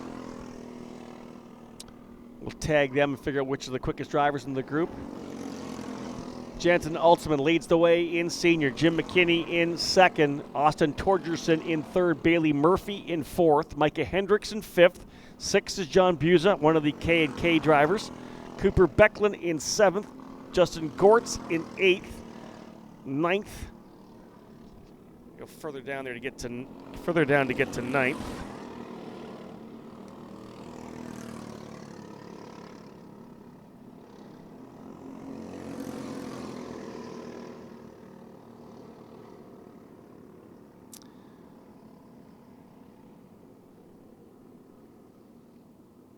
Again, let's have a look here. So Senior is Altsman, McKinney, 1-2. Torgerson in 3rd. Bailey Murphy in 4th. 5th is Micah Hendricks. 6th is John Buza, one of the K&K drivers. 6th. 7th will be Cooper Becklin on the Borellard. Justin Gortz, 8th. Micah Hendricks in 9th. And rounding out your top 10, Rich Bowell. In the number 86 machine, Jimmy Gregory in the 11th spot now. In Junior, Tuesday Calderwood leading the way. Ashton Torgerson running in the 2nd spot. Toby Longnecker in 3rd. 4th will be Logan Calderwood, and 5th will be Tyler Ruth. So again, Jensen Altsman, the driver out of Phoenix, in the Esprit chassis, number 013, quickest driver thus far. 54.132 for Altsman. 0.03 of a second quicker than McKinney. So drivers in the 206 category rocking and rolling here now as we are just rolling our way into we're just past the halfway point in the action right here with LO 206 drivers. Folks, stick with us. We're going to have a quick break. And I got a new guest sitting down here with me. Phil Giebler going to join us here on the Happy Hour with Howden. You're listening to EKN live coverage of the opening round of the Challenge of the Americas from PKRA in Phoenix, here on the EKN Radio Network.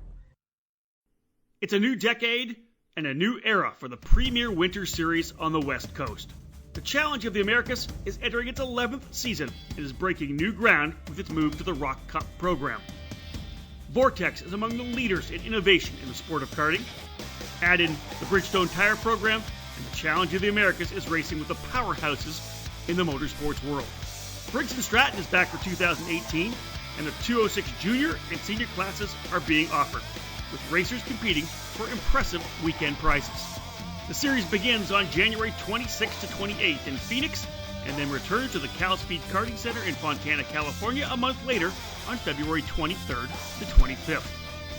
The champions will be decided in wine country, as the Sim Raceway Performance Karting Center in Sonoma will be the site of the final rounds on April 13th to 15th. Champions in the Rock categories will be awarded trips to the Rock Cup International Final in October at the famed South Garda Karting Facility in Italy. Head over to challengekarting.com for more information on the 2018 Challenge of the Americas. Let's rock! Now back to live play-by-play coverage of the opening round of the Challenge of the Americas from Phoenix, brought to you by Acceleration Kart Racing, Precision Karting Technologies, and the Alan Rudolph Racing Academy. Back live here from the Phoenix Kart Racing Association in Glendale, Arizona. About a little over 6.5 minutes remaining in this 206 pre-qualifying session. Of course, the senior and junior drivers running together, very similarly matched in terms of pace based on the weight versus the restrictor on the junior category. Jensen Altsman leading the way still, 54.132. Jim McKinney second quick, but he's already out of the cart and sitting beside us over here. That's a little cocky. 7 laps and I'm done. Good enough. Altsman, McKinney, first and second. Calderwood and Torgerson, first and second in the junior category. Joining me right now as we continue with the happy hour here on the EKN Radio Network. Phil Giebler, let's start out with the fact that he was a Indianapolis 500 Rookie of the Year. I always like dropping that in there, but of course, more recently and over the last number of years of your life, one of the top kart racers in the sport and a major player in the industry with Phil Giebler Racing. Phil, thanks for joining us first and foremost. You're racing this weekend. How did you get drug into the seat this weekend? Yeah, thanks for having me over. Just basically, I had Nikki Hayes coming over to race the shifter kart in the rock shifter, so I came over to help him out, and I figured I might as well run and try to stay in shape and stay current. You know, we haven't had really any input on the racetrack itself. It's been a little while since you've raced here, and you have over the last many years of your career. Can you give us a feel on the racetrack right now? What are the grip levels? Have they come up throughout the day? Well, the track hasn't changed a whole lot, but from the last time I was here, I can't even remember the last time. It's been a while, but the track feels a lot tighter than I ever remember it, and maybe that's just just not being here for a while. Yeah. But the grip level is a little bit lower than I would have hoped for, but I think it's just the tires, and I think it's going to get it better throughout the weekend. Your feel on the rock, you're running in senior rock right now. You're, I think, second in your practice session. How do you feel with the package, the Ricardo with the rock? Does it feel pretty good? Yeah, it feels great. I'm still learning the engine, and it's still a different power band that I'm used to, but definitely working out some bugs and trying to catch up to Jimmy here. And, he's got this place nailed pretty good, so we got to keep working hard. And, it's a learning curve for me, and I'm learning a lot. One of the things I wanted to talk to you about Phil, was, we all saw on social media that you guys had a pretty cool Phil Giebler Racing kind of customer outing where you had a lot of your racers out at Cal Speed and a couple special guests. You had Formula One superstars Jensen Button and Daniel Ricciardo. Of course, you run the Ricciardo chassis. How'd that come about? That looked like it would have been a pretty cool VIP experience to get a chance to be on track with a couple of real legends in the sport. Yeah, that was a blast. It really was a blast to put on, and it was a challenge for me, too, because I never done anything like that on that level. So it was definitely an eye-opening experience from an event standpoint. But we put everything together pretty late in the game, like a week before the event, Wow. and notified my customers that we were going to do something special. And if you have a Ricardo kart, you can come out and play with us. And we have some Formula One stars to play with, and those guys were great. Jensen and Daniel were just world-class guys, and just down to earth and easy to get along with, and we had a blast. We had so much fun. They obviously have their own pedigree. I remember, of course, back in the day when you were running Formula A from 95, 96, 97, watching Jensen come over and run when he was running the Techno at the North American Karting Championships at Charlotte. What do you look like in a go-kart? Let's be real. From your driver coach, what did he look like in the car? Is he still pretty quick? Well, back then Jensen was one of the best in the world. He definitely was a top caliber driver, and honestly, he hasn't lost hardly anything. Wow. He was impressive to watch, and it was fun to battle out there with him.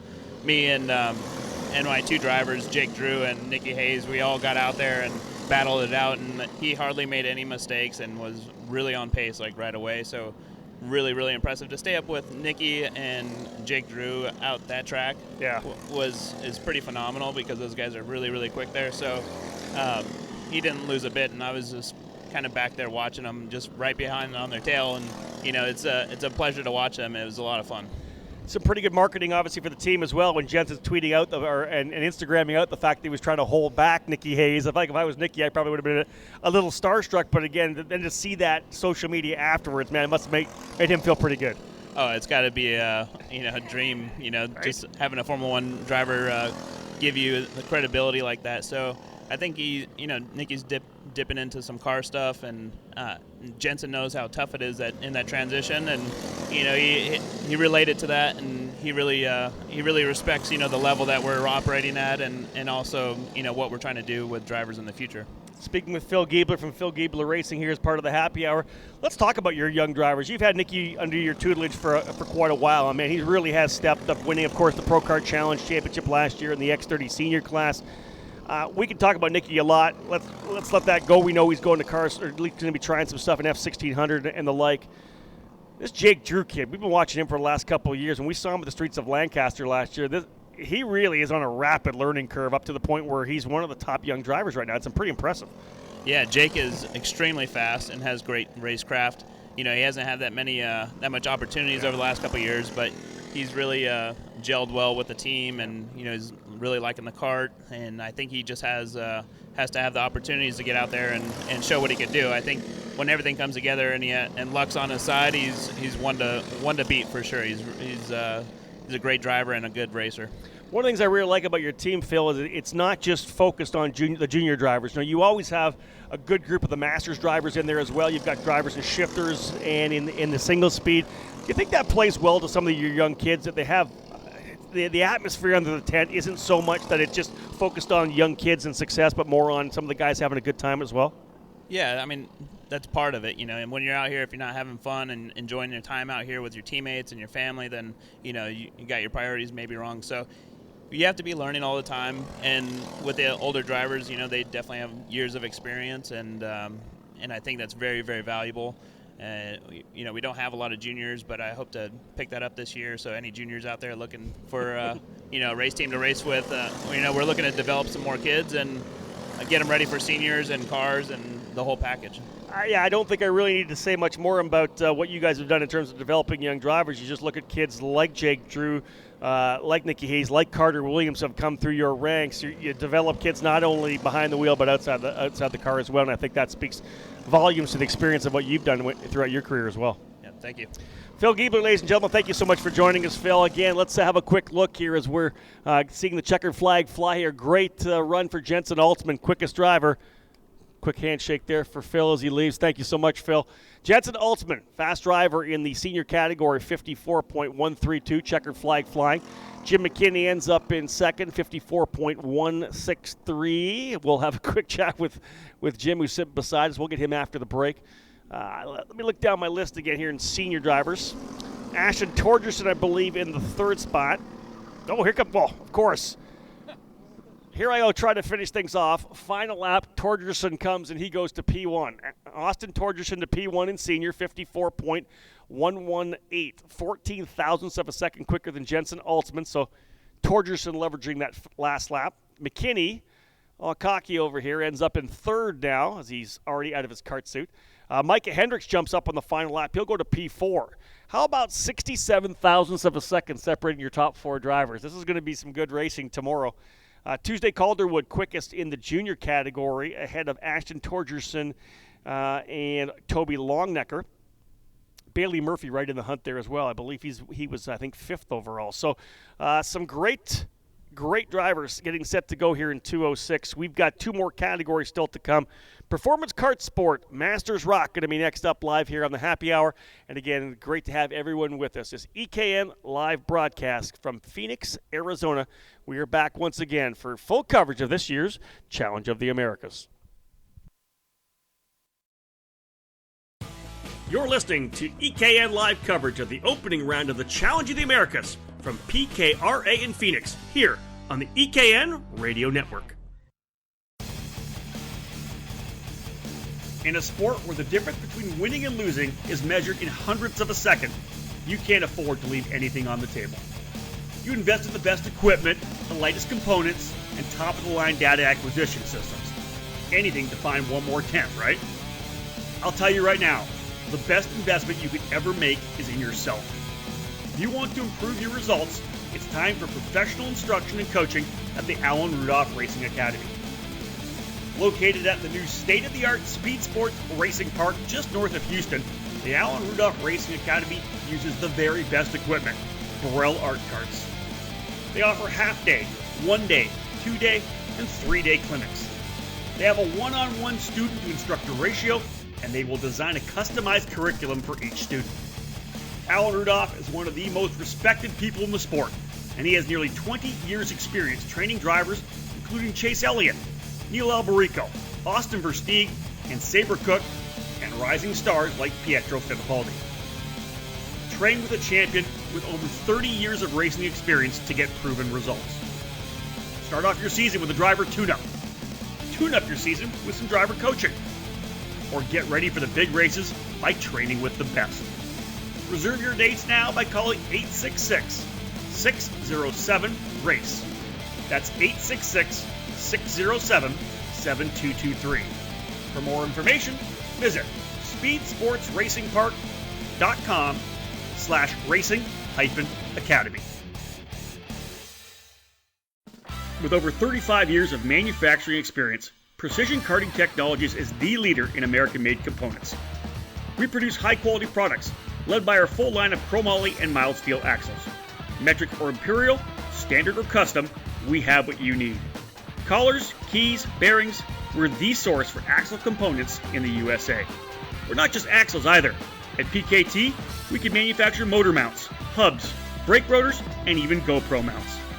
We're also the choice for axle and chassis straightening. We've designed a dedicated table for the sole purpose of straightening and laser aligning your chassis. If needed, we have the capability to cut, replace, and weld portions of your chassis as well. Big crash bent your frame? Send it to us. Broke a spindle yoke off in a wreck? We can replace it. You don't need to toss that expensive frame in the trash bin. We can fix it. We can repair and straighten chassis, and we CNC machine the finest karting products in the country.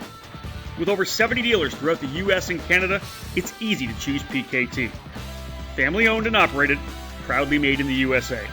PKT. What's in your cart?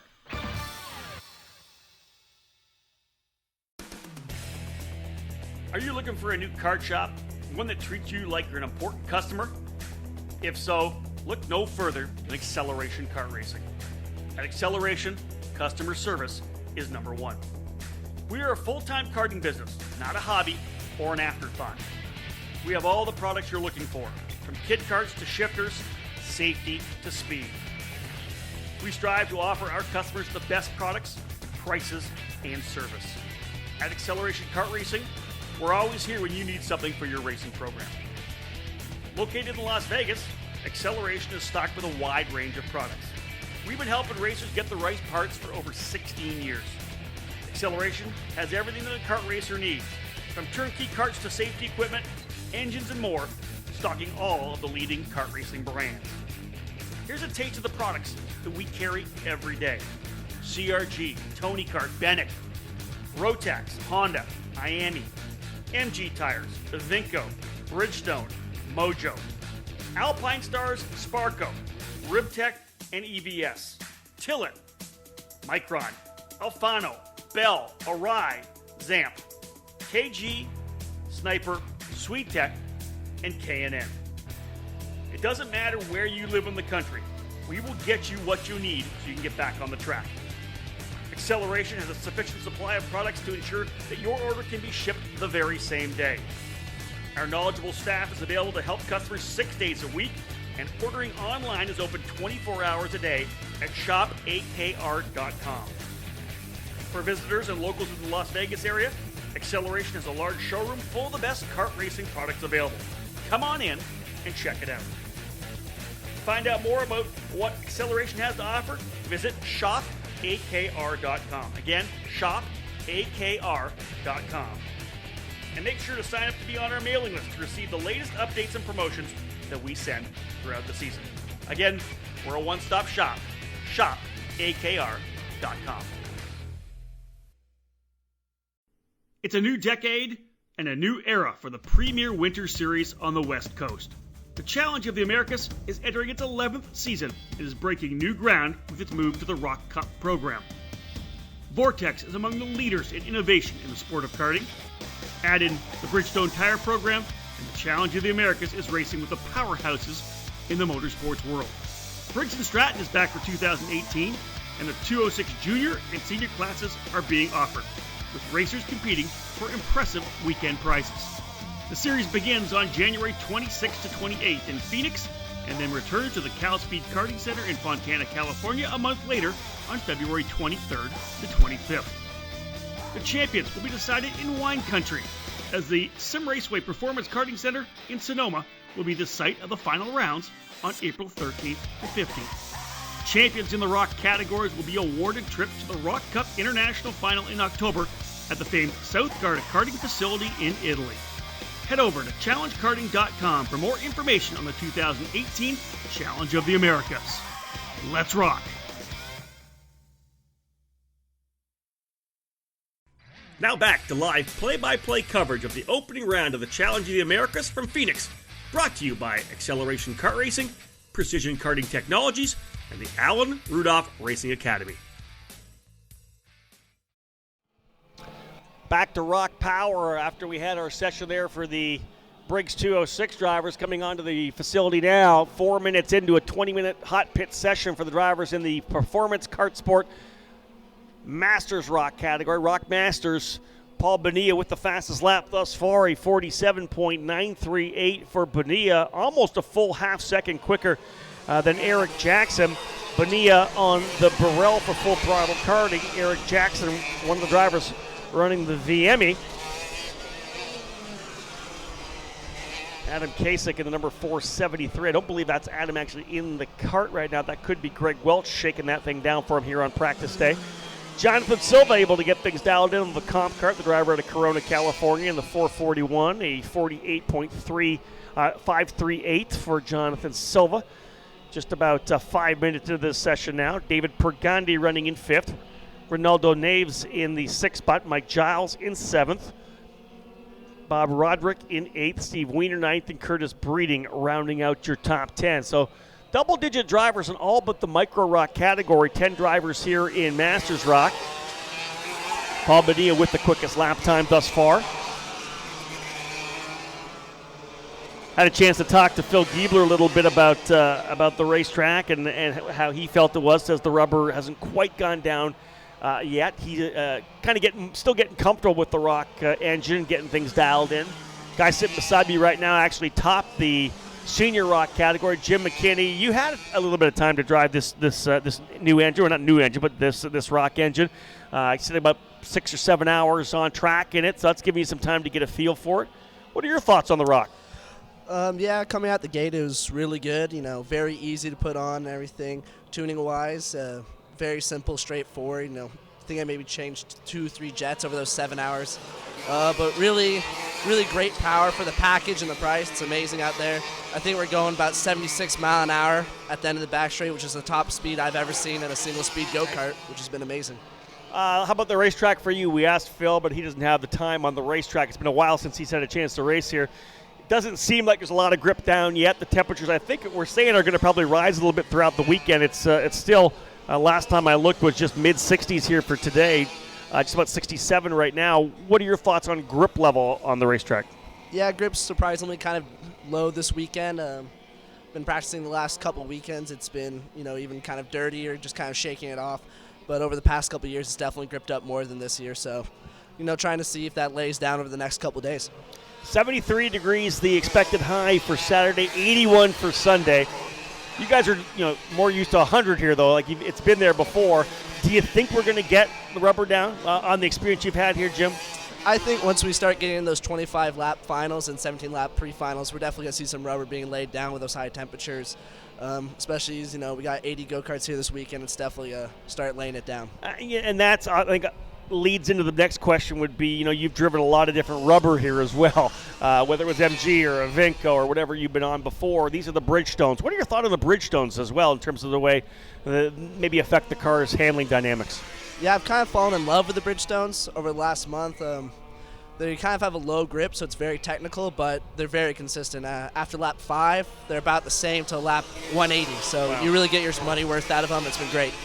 Paul Bonilla still setting the pace as we sit here and chat with Jim McKinney, who was the top driver in the pre-qualifying session for the VME Kart USA Senior Rock category. Paul Bonilla and that number 420 Burrell continues to set the pace here, 47.938. Lap number 3 was the best for Paul, and maybe these will start to play a little bit as into what Jim said, these fast lap times coming around 5 and 6, and then the tire kind of just will level out a little bit. The number 473 of Kasich in the second spot. Jonathan Silva moves up to third, now just 2.5 tenths back. Eric Jackson in the fourth position. David Pergande in fifth. Ronaldo Neves in sixth. Giles seventh. Roderick eighth. Wiener ninth, and Breeding in 10th. Sun kind of starting to work its way down a little bit. As I said, still about 67 degrees with a light breeze here in the Glendale location of the Phoenix Kart Racing Association. A lot of great races I've been to here over the last 20 years, and always excited to be back here for the Challenge of the Americas. This weekend's broadcast on the EKN Radio Network, brought to you by the Alan Rudolph Racing Academy, Acceleration Kart Racing, and Precision Karting Technologies, and of course Full Throttle Karting and the Challenge of the Americas. We're expecting some great racing in all of the categories. We'll see who steps up to take a run at the championships. We'll go from single speed to shifters next up. We've got still a little while to go. 4:35 scheduled start time for the shifter kart categories. Rock Karting Rock Shifter, or rather Cameron Karting Rock Shifter, and Full Throttle Karting Rock Shifter Masters. Now, all right, McKinney, you're quick in the Rock Senior class. You're pretty quick there in the LO206 Senior class as well. You think you were second for a time, ended up fourth after some late shaking down. You were sitting here with your suit down, not off, but down, hanging out here for the second half of that session. You were feeling pretty confident, or you just have enough laps in the 206 here? Yeah, I've got enough laps over here in the 206. Also running 2 classes. I'm kind of a little worn out at the end of the day. It's been about a year and a half since I've ran a national level event, so all these laps getting pounded out, kind of taking a toll on the body. How old are you now? Turned 20. You're just 20 years old. You're going to sleep well tonight, but you'll bounce back hopefully. Yeah, thank goodness. Get good rest tonight. Your thoughts on the 206? It's always fun to watch them run here. I had a chance to test here in the 206 in the World Formula. This track's pretty much kind of almost flat out all the way around. I think in 206. There's a couple places you can lift, of course, but there's no aggressive, really hardcore braking. Maybe at the end of the back straightaway. Yeah, there's no real hard braking here. It's pretty flat out. You're going to turn 1, you ain't lifting until almost going onto the back straight. That's right. It's a lot more about strategy, but do you think going back and forth, how will that play for you, going back and forth with 2 very different power plants, very different driving styles? It's just going to be a different situation. Do you think that's going to play into your success at all, or? I think it might be something to kind of overcome over the weekend. It's definitely going to make me get my head on straight when I jump back and forth, and I'm going to get one warm-up lap, and we're going to get the green. So that's right. I better adjust quick or we'll be falling back. Get a chance here to talk to Jim McKinney. Right now, Paul Bonilla still on top of the charts here by about 0.2 of a second from Adam Kasich in the number 473. Jonathan Silva in the third spot, Eric Jackson fourth, and David Pergande in the fifth position. Time is winding down, just about 8.5 minutes remaining in the session here. Well, once again, one more category still to come. It's the Rock Shifter and Rock Shifter Masters class getting set to go. Stick with us, folks. On the other side of this break, we'll come back and wrap it up here for the drivers in Masters Rock. You're listening to EKN Live coverage of the opening round of the Challenge of the Americas from PKRA in Phoenix, here on the EKN Radio Network. With over 35 years of manufacturing experience, Precision Karting Technologies is the leader in American-made components. We produce high-quality products, led by our full line of chromoly and mild steel axles. Metric or imperial, standard or custom, we have what you need. Collars, keys, bearings, we're the source for axle components in the USA. We're not just axles either. At PKT, we can manufacture motor mounts, hubs, brake rotors, and even GoPro mounts. We're also the choice for axle and chassis straightening. We've designed a dedicated table for the sole purpose of straightening and laser aligning your chassis. If needed, we have the capability to cut, replace, and weld portions of your chassis as well. Big crash bent your frame? Send it to us. Broke a spindle yoke off in a wreck? We can replace it. You don't need to toss that expensive frame in the trash bin. We can fix it. We can repair and straighten chassis, and we CNC machine the finest karting products in the country. With over 70 dealers throughout the U.S. and Canada, it's easy to choose PKT. Family owned and operated, proudly made in the USA. PKT. What's in your cart?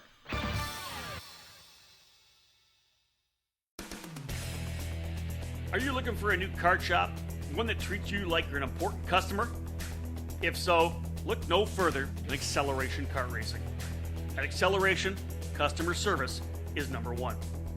We are a full-time karting business, not a hobby or an afterthought. We have all the products you're looking for, from kid karts to shifters, safety to speed. We strive to offer our customers the best products, prices, and service.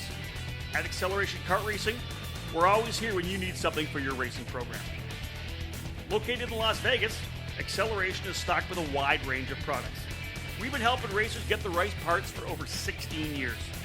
Acceleration has everything that a kart racer needs, from turnkey karts to safety equipment, engines, and more, stocking all of the leading kart racing brands. Here's a taste of the products that we carry every day. CRG, Tony Kart, Bennett, Rotax, Honda, Miami, MG Tires, Vinco, Bridgestone, Mojo, Alpine Stars, Sparco, Ribtech, and EBS, Tillett, Micron, Alfano, Bell, Arai, Zamp, KG, Sniper, SweetTech, and K&N. It doesn't matter where you live in the country. We will get you what you need so you can get back on the track. Acceleration has a sufficient supply of products to ensure that your order can be shipped the very same day. Our knowledgeable staff is available to help customers 6 days a week, and ordering online is open 24 hours a day at shopakr.com.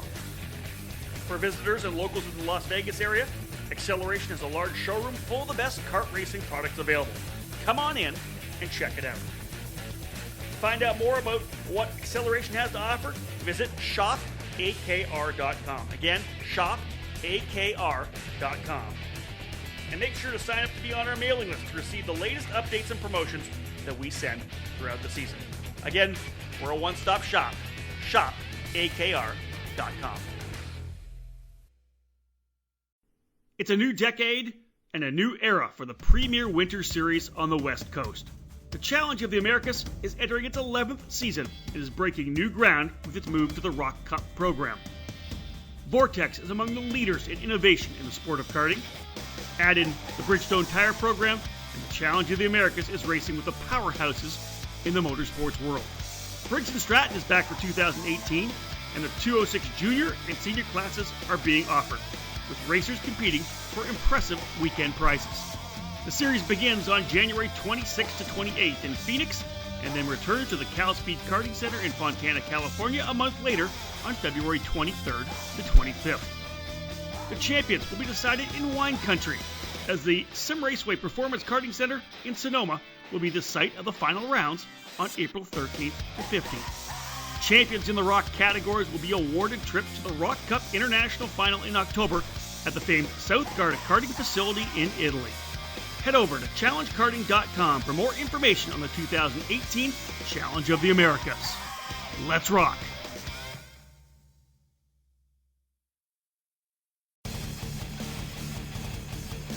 In a sport where the difference between winning and losing is measured in hundredths of a second, you can't afford to leave anything on the table.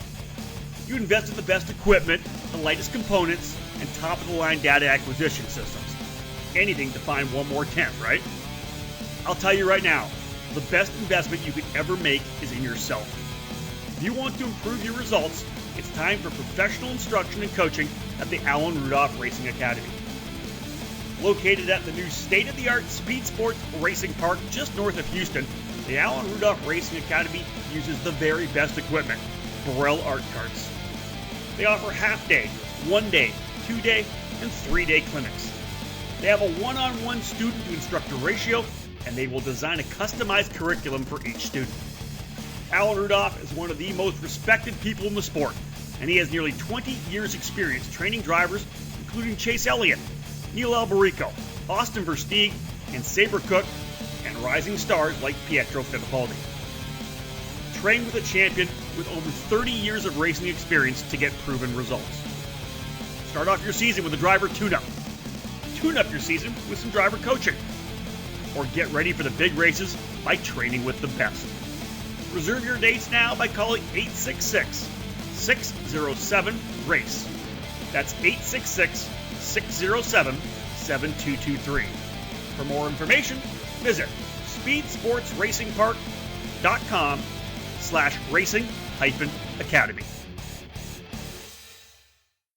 Now back to live play-by-play coverage of the opening round of the Challenge of the Americas from Phoenix. Brought to you by Acceleration Kart Racing, Precision Karting Technologies, and the Alan Rudolph Racing Academy. Once again, back live here from the PKRA facility in Glendale, Arizona.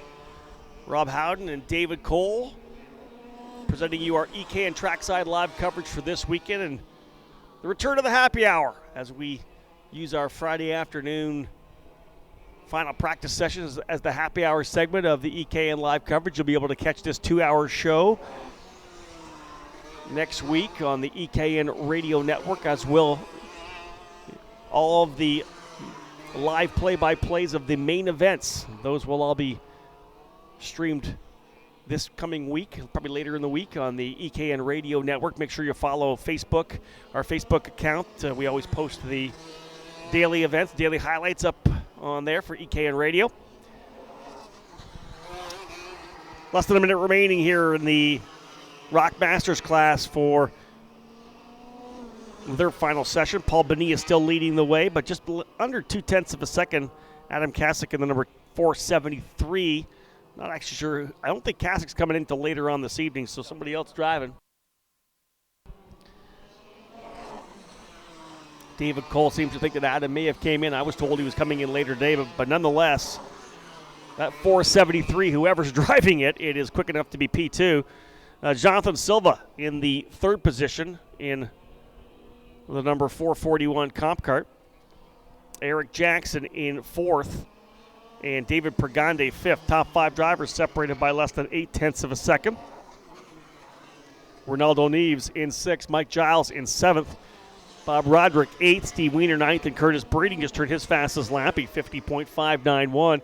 Checker flag flying to bring majority of the field into the pit lane. 2 more drivers still to come before we head into the final session of the day. Cameron Karting, Rock Shifter, and Full Throttle Karting, Rock Shifter Masters. Silva across the line to finish things off. They'll all head to pit lane. That will cap things here from the Rock Masters pre-qualifying session as we continue to work our way through. Again, remind folks that we get set to go tomorrow morning Morning warm-up starting at 8 o'clock. Drivers meeting tomorrow morning at 9:15. 10-minute qualifying run. No hot pit for qualifying. You get on the racetrack and get the job done. 10 a.m. scheduled start time for Junior Rock. 11:15 to 12 o'clock, a 45-minute lunch break will split qualifying from the pre-mains. 17 laps for the majority of the categories. The micro and mini rock race group will be 13 laps, and LO 206 will run their first heat race, a 10-lapper. They'll run 2 heat races on Saturday, the third heat race, and the main event on Sunday. Main events on Saturday set to go at 2 o'clock, Junior Rock, of course, leading into Senior Rock, Mini and Micro, 206, Masters Rock, and then the Rock Shifter categories. We have one more category still to go here in pre-qualifying time practice, an open hot pit, 20-minute practice session to cap off the day for Rock Shifter and Rock Shifter Masters. Stick with us. We'll have it live here on EKN.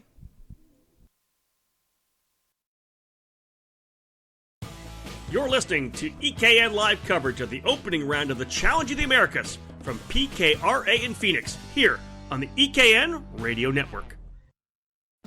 With over 35 years of manufacturing experience, Precision Karting Technologies is the leader in American-made components. We produce high-quality products, led by our full line of chromoly and mild steel axles. Metric or imperial, standard or custom, we have what you need. Collars, keys, bearings, we're the source for axle components in the USA. We're not just axles either. At PKT, we can manufacture motor mounts, hubs, brake rotors, and even GoPro mounts. We're also the choice for axle and chassis straightening. We've designed a dedicated table for the sole purpose of straightening and laser aligning your chassis. If needed, we have the capability to cut, replace, and weld portions of your chassis as well. Big crash bent your frame? Send it to us. Broke a spindle yoke off in a wreck? We can replace it. You don't need to toss that expensive frame in the trash bin. We can fix it. We can repair and straighten chassis, and we CNC machine the finest karting products in the country. With over 70 dealers throughout the US and Canada, it's easy to choose PKT. Family owned and operated, proudly made in the USA. PKT. What's in your cart?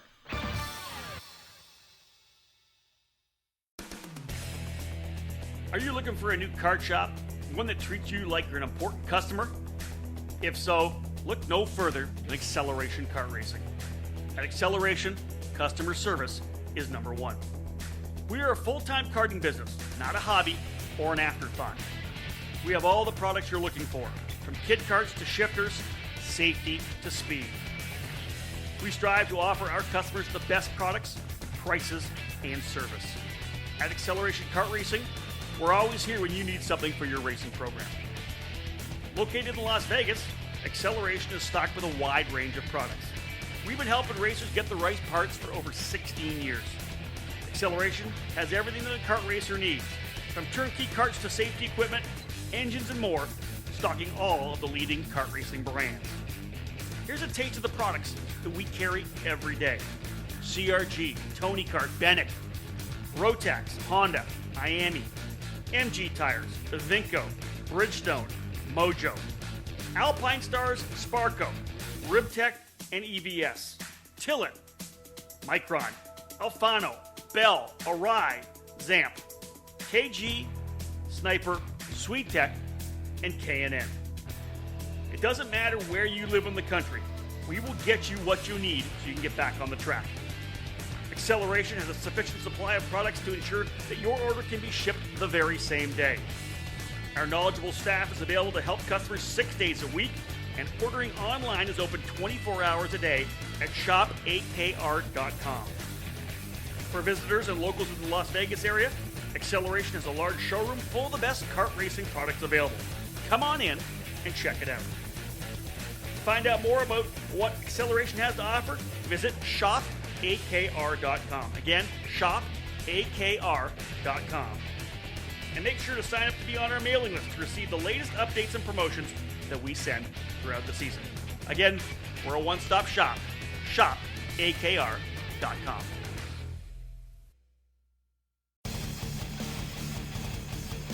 In a sport where the difference between winning and losing is measured in hundredths of a second, you can't afford to leave anything on the table. You invest in the best equipment, the lightest components, and top-of-the-line data acquisition systems. Anything to find one more tenth, right? I'll tell you right now, the best investment you could ever make is in yourself. If you want to improve your results, it's time for professional instruction and coaching at the Alan Rudolph Racing Academy. Located at the new state-of-the-art Speed Sports Racing Park just north of Houston, the Alan Rudolph Racing Academy uses the very best equipment, Burrell Art Carts. They offer half-day, 1-day, 2-day, and 3-day clinics. They have a one-on-one student-to-instructor ratio, and they will design a customized curriculum for each student. Alan Rudolph is one of the most respected people in the sport, and he has nearly 20 years' experience training drivers, including Chase Elliott, Neil Alberico, Austin Versteeg, and Sabre Cook, and rising stars like Pietro Fittipaldi. Train with a champion with over 30 years of racing experience to get proven results. Start off your season with a driver tune-up. Tune up your season with some driver coaching. Or get ready for the big races by training with the best. Reserve your dates now by calling 866-607-RACE. That's 866-607-7223. For more information, visit speedsportsracingpark.com/racing-academy. It's a new decade and a new era for the premier winter series on the West Coast. The Challenge of the Americas is entering its 11th season and is breaking new ground with its move to the Rock Cup program. Vortex is among the leaders in innovation in the sport of karting. Add in the Bridgestone Tire program, and the Challenge of the Americas is racing with the powerhouses in the motorsports world. Briggs & Stratton is back for 2018, and the 206 junior and senior classes are being offered, with racers competing for impressive weekend prizes. The series begins on January 26th to 28th in Phoenix, and then returns to the Cal Speed Karting Center in Fontana, California a month later on February 23rd to 25th. The champions will be decided in wine country, as the Sim Raceway Performance Karting Center in Sonoma will be the site of the final rounds on April 13th to 15th. Champions in the Rock categories will be awarded trips to the Rock Cup International Final in October at the famed South Garda Karting Facility in Italy. Head over to challengekarting.com for more information on the 2018 Challenge of the Americas. Let's rock! Now back to live play-by-play coverage of the opening round of the Challenge of the Americas from Phoenix, brought to you by Acceleration Kart Racing, Precision Karting Technologies, and the Alan Rudolph Racing Academy.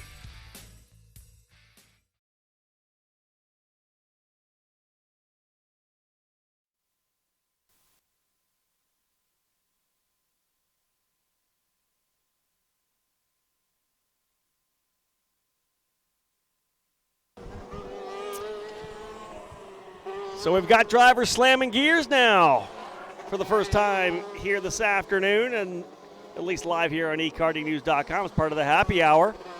Cameron Karting, Rock Shifter, and Full Throttle Karting Rock Shifter Master onto the racetrack now. We talked to Phil Giebler Racing, or rather Phil Giebler from Phil Giebler Racing, talk about the fact that he was bringing Nicky Hayes here to run the shifter, and figured, hey, you know what? I'm coming. I might as well bring the single speed myself. So Nicky Hayes kind of responsible for us getting Phil Giebler on the racetrack. Nicky Hayes, quickest lap time, 45.520. Again, open hot pit, 20-minute session, about 5 minutes down now. Nicky Hayes leading the way in the 5:11. Alex Keys in the 5:47, now running in that second position. Keys on the Burrell. Zach Petanici. Tony Kart number 570. Cole Bailey in the Praga number 586. And Enzo Prevo. That's rounding out your top five. Nick Firestone leading Jason Campbell in the Masters category. Both drivers on DR karts. Firestone in the 606. Jason Campbell in the 633. Alejandro Marquez in the Formula K. Sixth in Rock Senior, 8th overall. Capping off your top five in the Masters class behind Firestone and Campbell, it's Calvin Chen in the 656. And Rob Kazakowski in the K&K, the driver out of Sturgeon County, Alberta. Great group of Canadians coming down with the K&K West crew, Rob Kazakowski. So it looks like 4 Masters drivers. Firestone, Campbell, Chen, and Kazakowski. In the senior class, we have 13 total, so 9 seniors and 4 Masters. Nicky Hayes, Alex Keys, Zach Pettidici, Alejandro Marquez, and Cole Bailey, now your Fast 5. Marquez in the Formula K jumping up into the 4th spot. He turns a 46.040 to be just 0.2 of a second behind Pettidici, but over a half a second from that of Nicky Hayes in the number 511.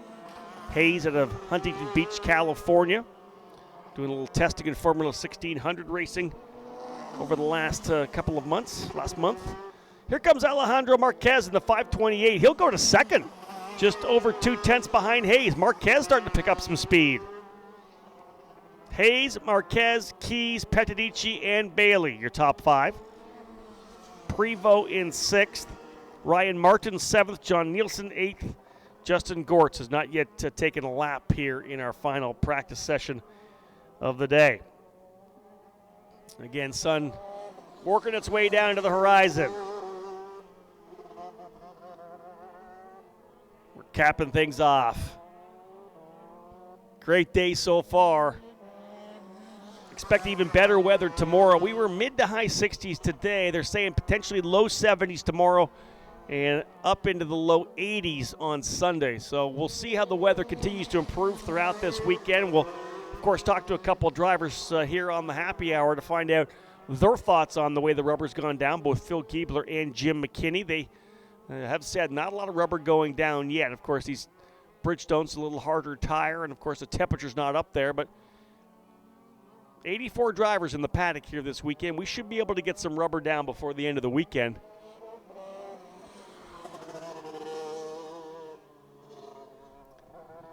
Hayes still with the fast time. We have about still 12 minutes to go. Long time still remaining here. Hayes, Marquez, Keys, Pettidici, and Bailey, your top 5.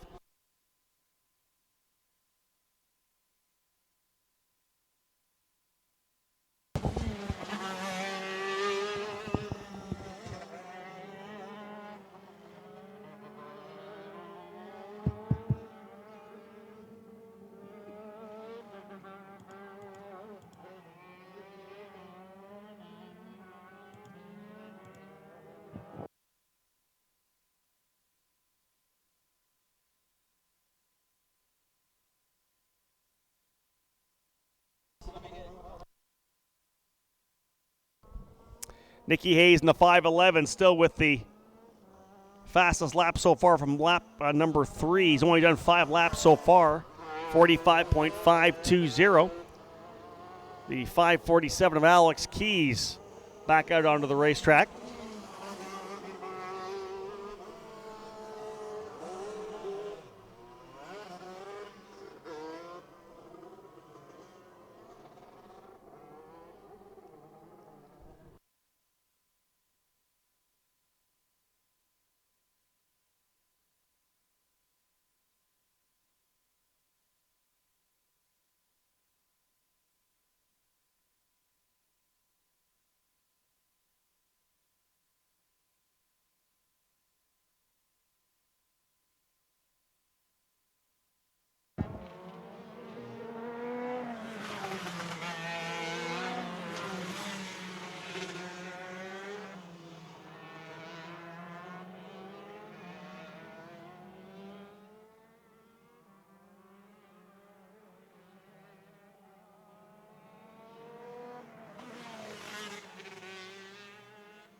Hayes still on top with your fast lap. 45.520 to Marquez's 45.767.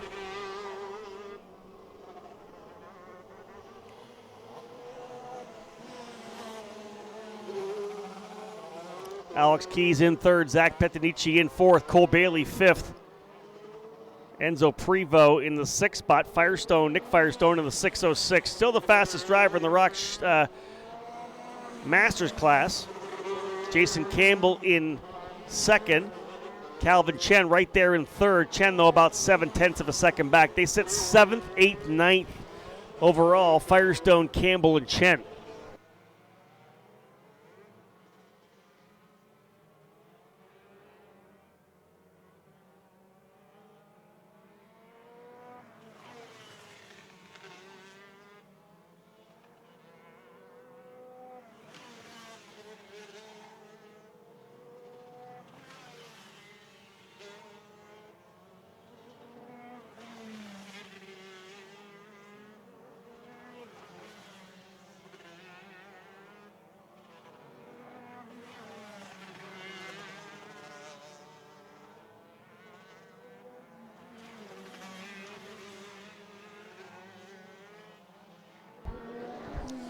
Alex Keys, a young driver who raced last year alongside former Carter Christian Brooks for Dreyer Rybold Racing in the Red Bull Global Rallycross.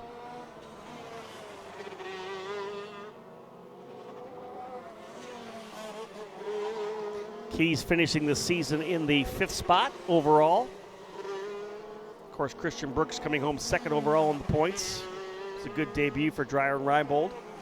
Of course, we'll see them at the Indianapolis 500 as well. Good potential that's where we're going to see a couple of ex-Carters run the 500 this year. I wouldn't be surprised to see Sage Karam back with Dreyer and Rybold for the 500 once again. And I think that's where we're going to see Danica Patrick as well when she runs the double. I think we'll see Danica with Dreyer and Rybold for the 500. That's my guess.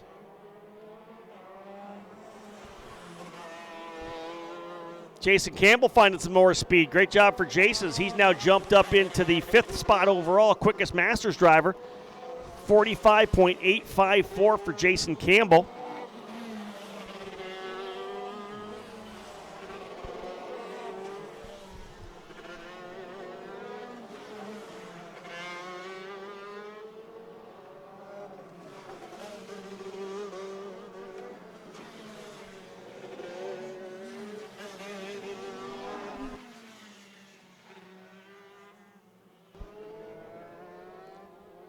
About 6 minutes remaining in the session here. Hayes, Marquez, Keys, and Petanici, your top 5. Campbell, though, only about not even 3/10. He's 3/10 back of Hayes. Jason Campbell finding some speed in the 6:33. Just 0.005 of a second behind Petanici. Cole Bailey just turned his fast lap as well in the Leading Edge Motorsports number 586 Praga. 45.873 for Cole Bailey.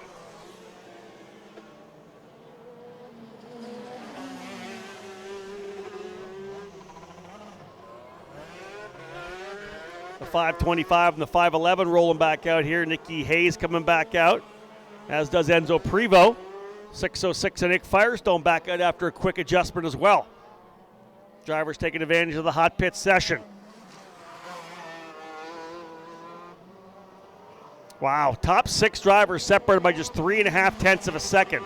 Hayes, now new driver to the top of the charts. It's Cole Bailey. Cole Bailey goes to P1 in the number 586. 45.462 for Cole Bailey.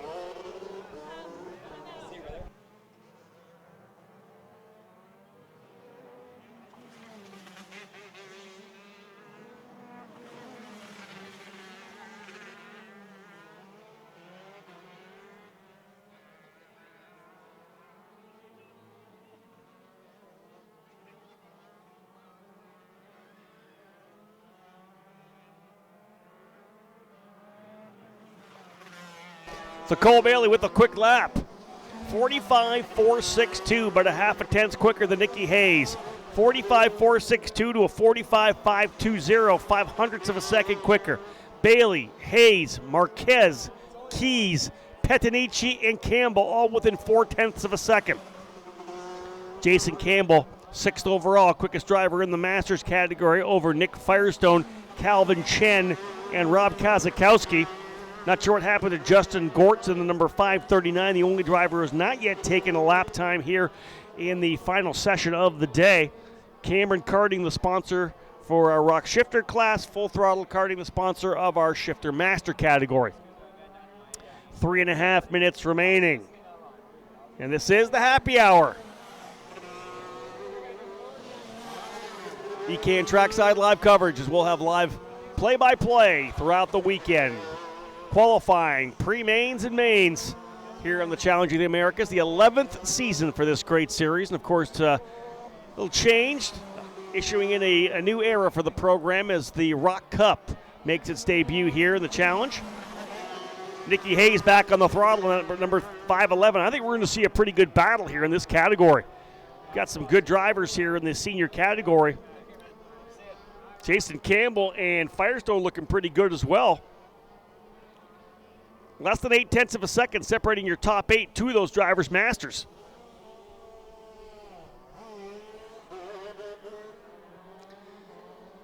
Sun working its way down now.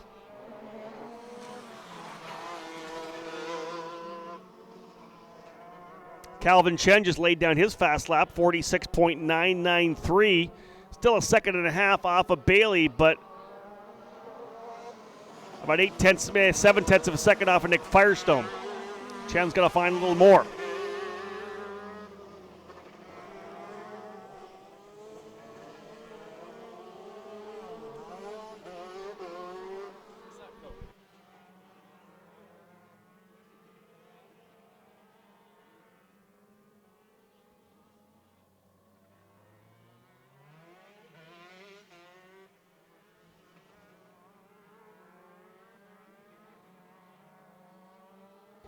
Capping things off, just about 2 minutes remaining. Let's bring in David Cole. We don't usually bring David a lot into the racing events. He likes to be quiet. He's out on the track taking pictures and making sure he's got the coverage going. But we get him in the podcast on the EKN Radio Network.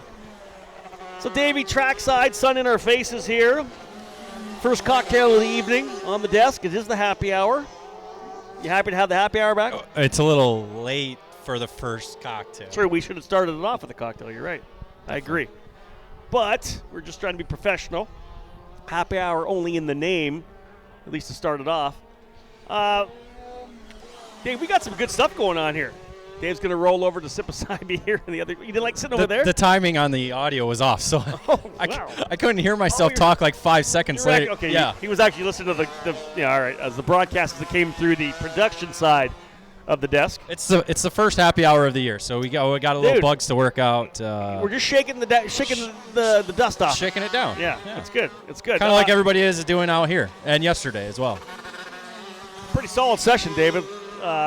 Impressive drivers out here throwing some good lap times down. The one category, top 4 drivers, I think it was junior separated by, not even 1/10 of a second. We've got the top 8 here separated by 0.8 of a second. Cole Bailey and Nicky Hayes separated by 0.05 of a second. First time we've seen the Rock Cup here on the West Coast, and I think that it's going to, it's going to give us the same kind of racing that we're used to here in the Challenge. For sure, the numbers may not speak, what we see nationally with hundreds of drivers there, but it doesn't matter because the quality is still here at the Challenge, and that's one thing that Andy's always continued to keep. We have the quality in the staff that are here working the track. We have the quality in the products that they have, and we have the quality in the drivers. So that's the 3 things you want to have in making a solid series. Checker flag being shown here in turn number 1 as the drivers are working their way through. In fact, turn number 1 in terms of after start finish. Cole Bailey with the quickest lap time, 45.462. He pulls that down on lap number 13 of a 17-lap run. So whatever change they were able to make during the hot pit session, he pulled the trigger on that and went a half a second quicker, probably a half a tenth quicker than Nicky Hayes. I was gonna say, is that Hayes? Who's still on the track? Because that's Hayes still on the racetrack. I don't know if he's going to drop a fast lap right now, though. Now, consistent 45.9s, not enough to do anything to cap off the day, but he'll head to pit lane. That's it. Cole Bailey with the quickest lap time, 45.462. Nicky Hayes ends up in the second spot at 45.520. Alejandro Marquez in third in the Formula K. Alex Keys in the fourth spot. Zach Petanici in fifth. Jason Campbell in sixth. Enzo Prevost seventh. Nick Firestone eighth. Calvin Chen in ninth. And Ryan Martin rounding out your top 10. In the Masters category, it was Campbell, who was sixth overall. He's P1 for Masters. Nick Firestone in second. Calvin Chen in third. And Rob Kazakowski rounding out the four drivers in the Masters category. David, a great way to get things underway for this year's challenge. 69 degrees as a high. We're going to see low 70s tomorrow, low 80s on Sunday. Then we send you back to Michigan. The rest of the weekend is going to be shorts, I can tell you that, right? No more pants, all no shorts? No more pants. I mean, what, so it's a 50 different degrees difference from Michigan to Phoenix? Yeah, so. David David gets 3 days here in the sun before heading back to the frozen climes of Grand Rapids, Michigan. So we're pleased to be here. David, all around a pretty solid day. We're ready to go tomorrow. We've got qualifying pre-mains and mains, 2 full days of racing on the ECAN Radio Network. Yeah, and again, this facility, the PKRA facility, is one that races really well. We see a lot of great passing opportunities, and with the field so close as they are that we saw today, I think we're going to see that even more in qualifying when everybody slaps on some new tires. And then the pre-mains are gonna determine who's going to be the stars for the main events. This is it. This is the first race. Always gives us the opportunity to see which drivers are going to be able to stand up and take a run at the championship. It's not always the drivers that win here that ends up taking the title, but you know they're going to be in the hunt if they come out of the box strong. Well, that's one thing that's different this year is we're starting in Phoenix. Typically, Phoenix was the middle point, the turning point of where we see contenders from pretenders. But now that we're not at Tucson, where we used to see the first event, this weekend will definitely determine, kind of give us an idea of who's going to be in the championship chases as we head to Cal Speed. Interesting thing, too, is all three tracks are drastically different. You have a track like here in Phoenix where we can get high temperatures, where it can grip up. It's a little bit tighter. Then we go to Cal Speed, which is a track all on its own with the sealer it has, with some of the way the track kind of lays out. Some of the corners there is totally different. And then you wrap it up in Sonoma, where it never, ever rubbers up, and it's just one of the greatest tracks we have in the country. But it's probably one of the best race tracks to go watch a race because there's so many passing opportunities. A driver could be good on one half of the racetrack, and then another driver is better at the other half of the track. And then obviously the tic-tac-toe section, no matter which way you go, it either gives you a fast lap or a slow lap. That's true enough. Let's have a look again, just to remind people that are either listening live here on ekartingnews.com or in the paddock and want a little bit of an update. 8 a.m. we'll get underway with our morning warm-up. 9:15 scheduled start time for the drivers' meeting. 10 o'clock for qualifying. A 45-minute lunch break from 11:15 to 12 o'clock. Of course, those times are all mountain time if you're not here with us. Pre-main set to go at 12 o'clock. Main events at 2 o'clock. 2 full days of competition here, David. I like it. We're here in Phoenix. Going to head to Pizzeria Bianco tonight for some dinner. Supercross tomorrow night, maybe. This is just rounding out to be a pretty good weekend so far. It's almost like a vacation every time we come out to the challenge. And you already had your In-N-Out already. In-N-Out burger is a done deal. I mean, that's once a day. I'm sure we'll get one more. I'm sure we can get someone to deliver it in here for you. All right, David, we're going to cap things off. On behalf of David, this is Rob Howden here. We do want to thank our broadcast partners for the weekend, the Alan Rudolph Racing Academy, Precision Karting Technologies, and Acceleration Kart Racing for partnering with us here in our EKN Live broadcast. One of many, many, many this year. As I said, we're looking potentially at somewhere between, I said 24 to 26. Cole says 28. We got to add up all the races that we're going to be doing live on the EKN Radio Network this year. There's a lot of them, and we're thrilled to be able to be part of so many of these events, bringing, of course, those events live to everybody who can't be here. If you weren't part of the action, if you're somewhere else tomorrow, do us a favor. When we do go live, let us know where you are. We love finding out where you're listening from, whether you're rolling down the road, whether you're working on your own kart in the garage, whatever it may be, we want to know. Just do us a favor, pop it up on social media. Tell us where you're watching. Take a picture of it if you want on Facebook, Twitter. Send us a message. We just love to know where you're listening from. It's a great thing to know that there are people tuning in as part of this EKN broadcast. Once again, on behalf of David Cole, this has been Rob Howden. We are live throughout the weekend here from Phoenix, Arizona. Thrilled to have you with us. The Rock Cup has come to the Challenge of the Americas, and we look forward to wheel-to-wheel competition tomorrow. And you'll get all that here on the EKN Radio Network. You're listening to EKN Live coverage of the opening round of the Challenge of the Americas from PKRA in Phoenix, here on the EKN Radio Network.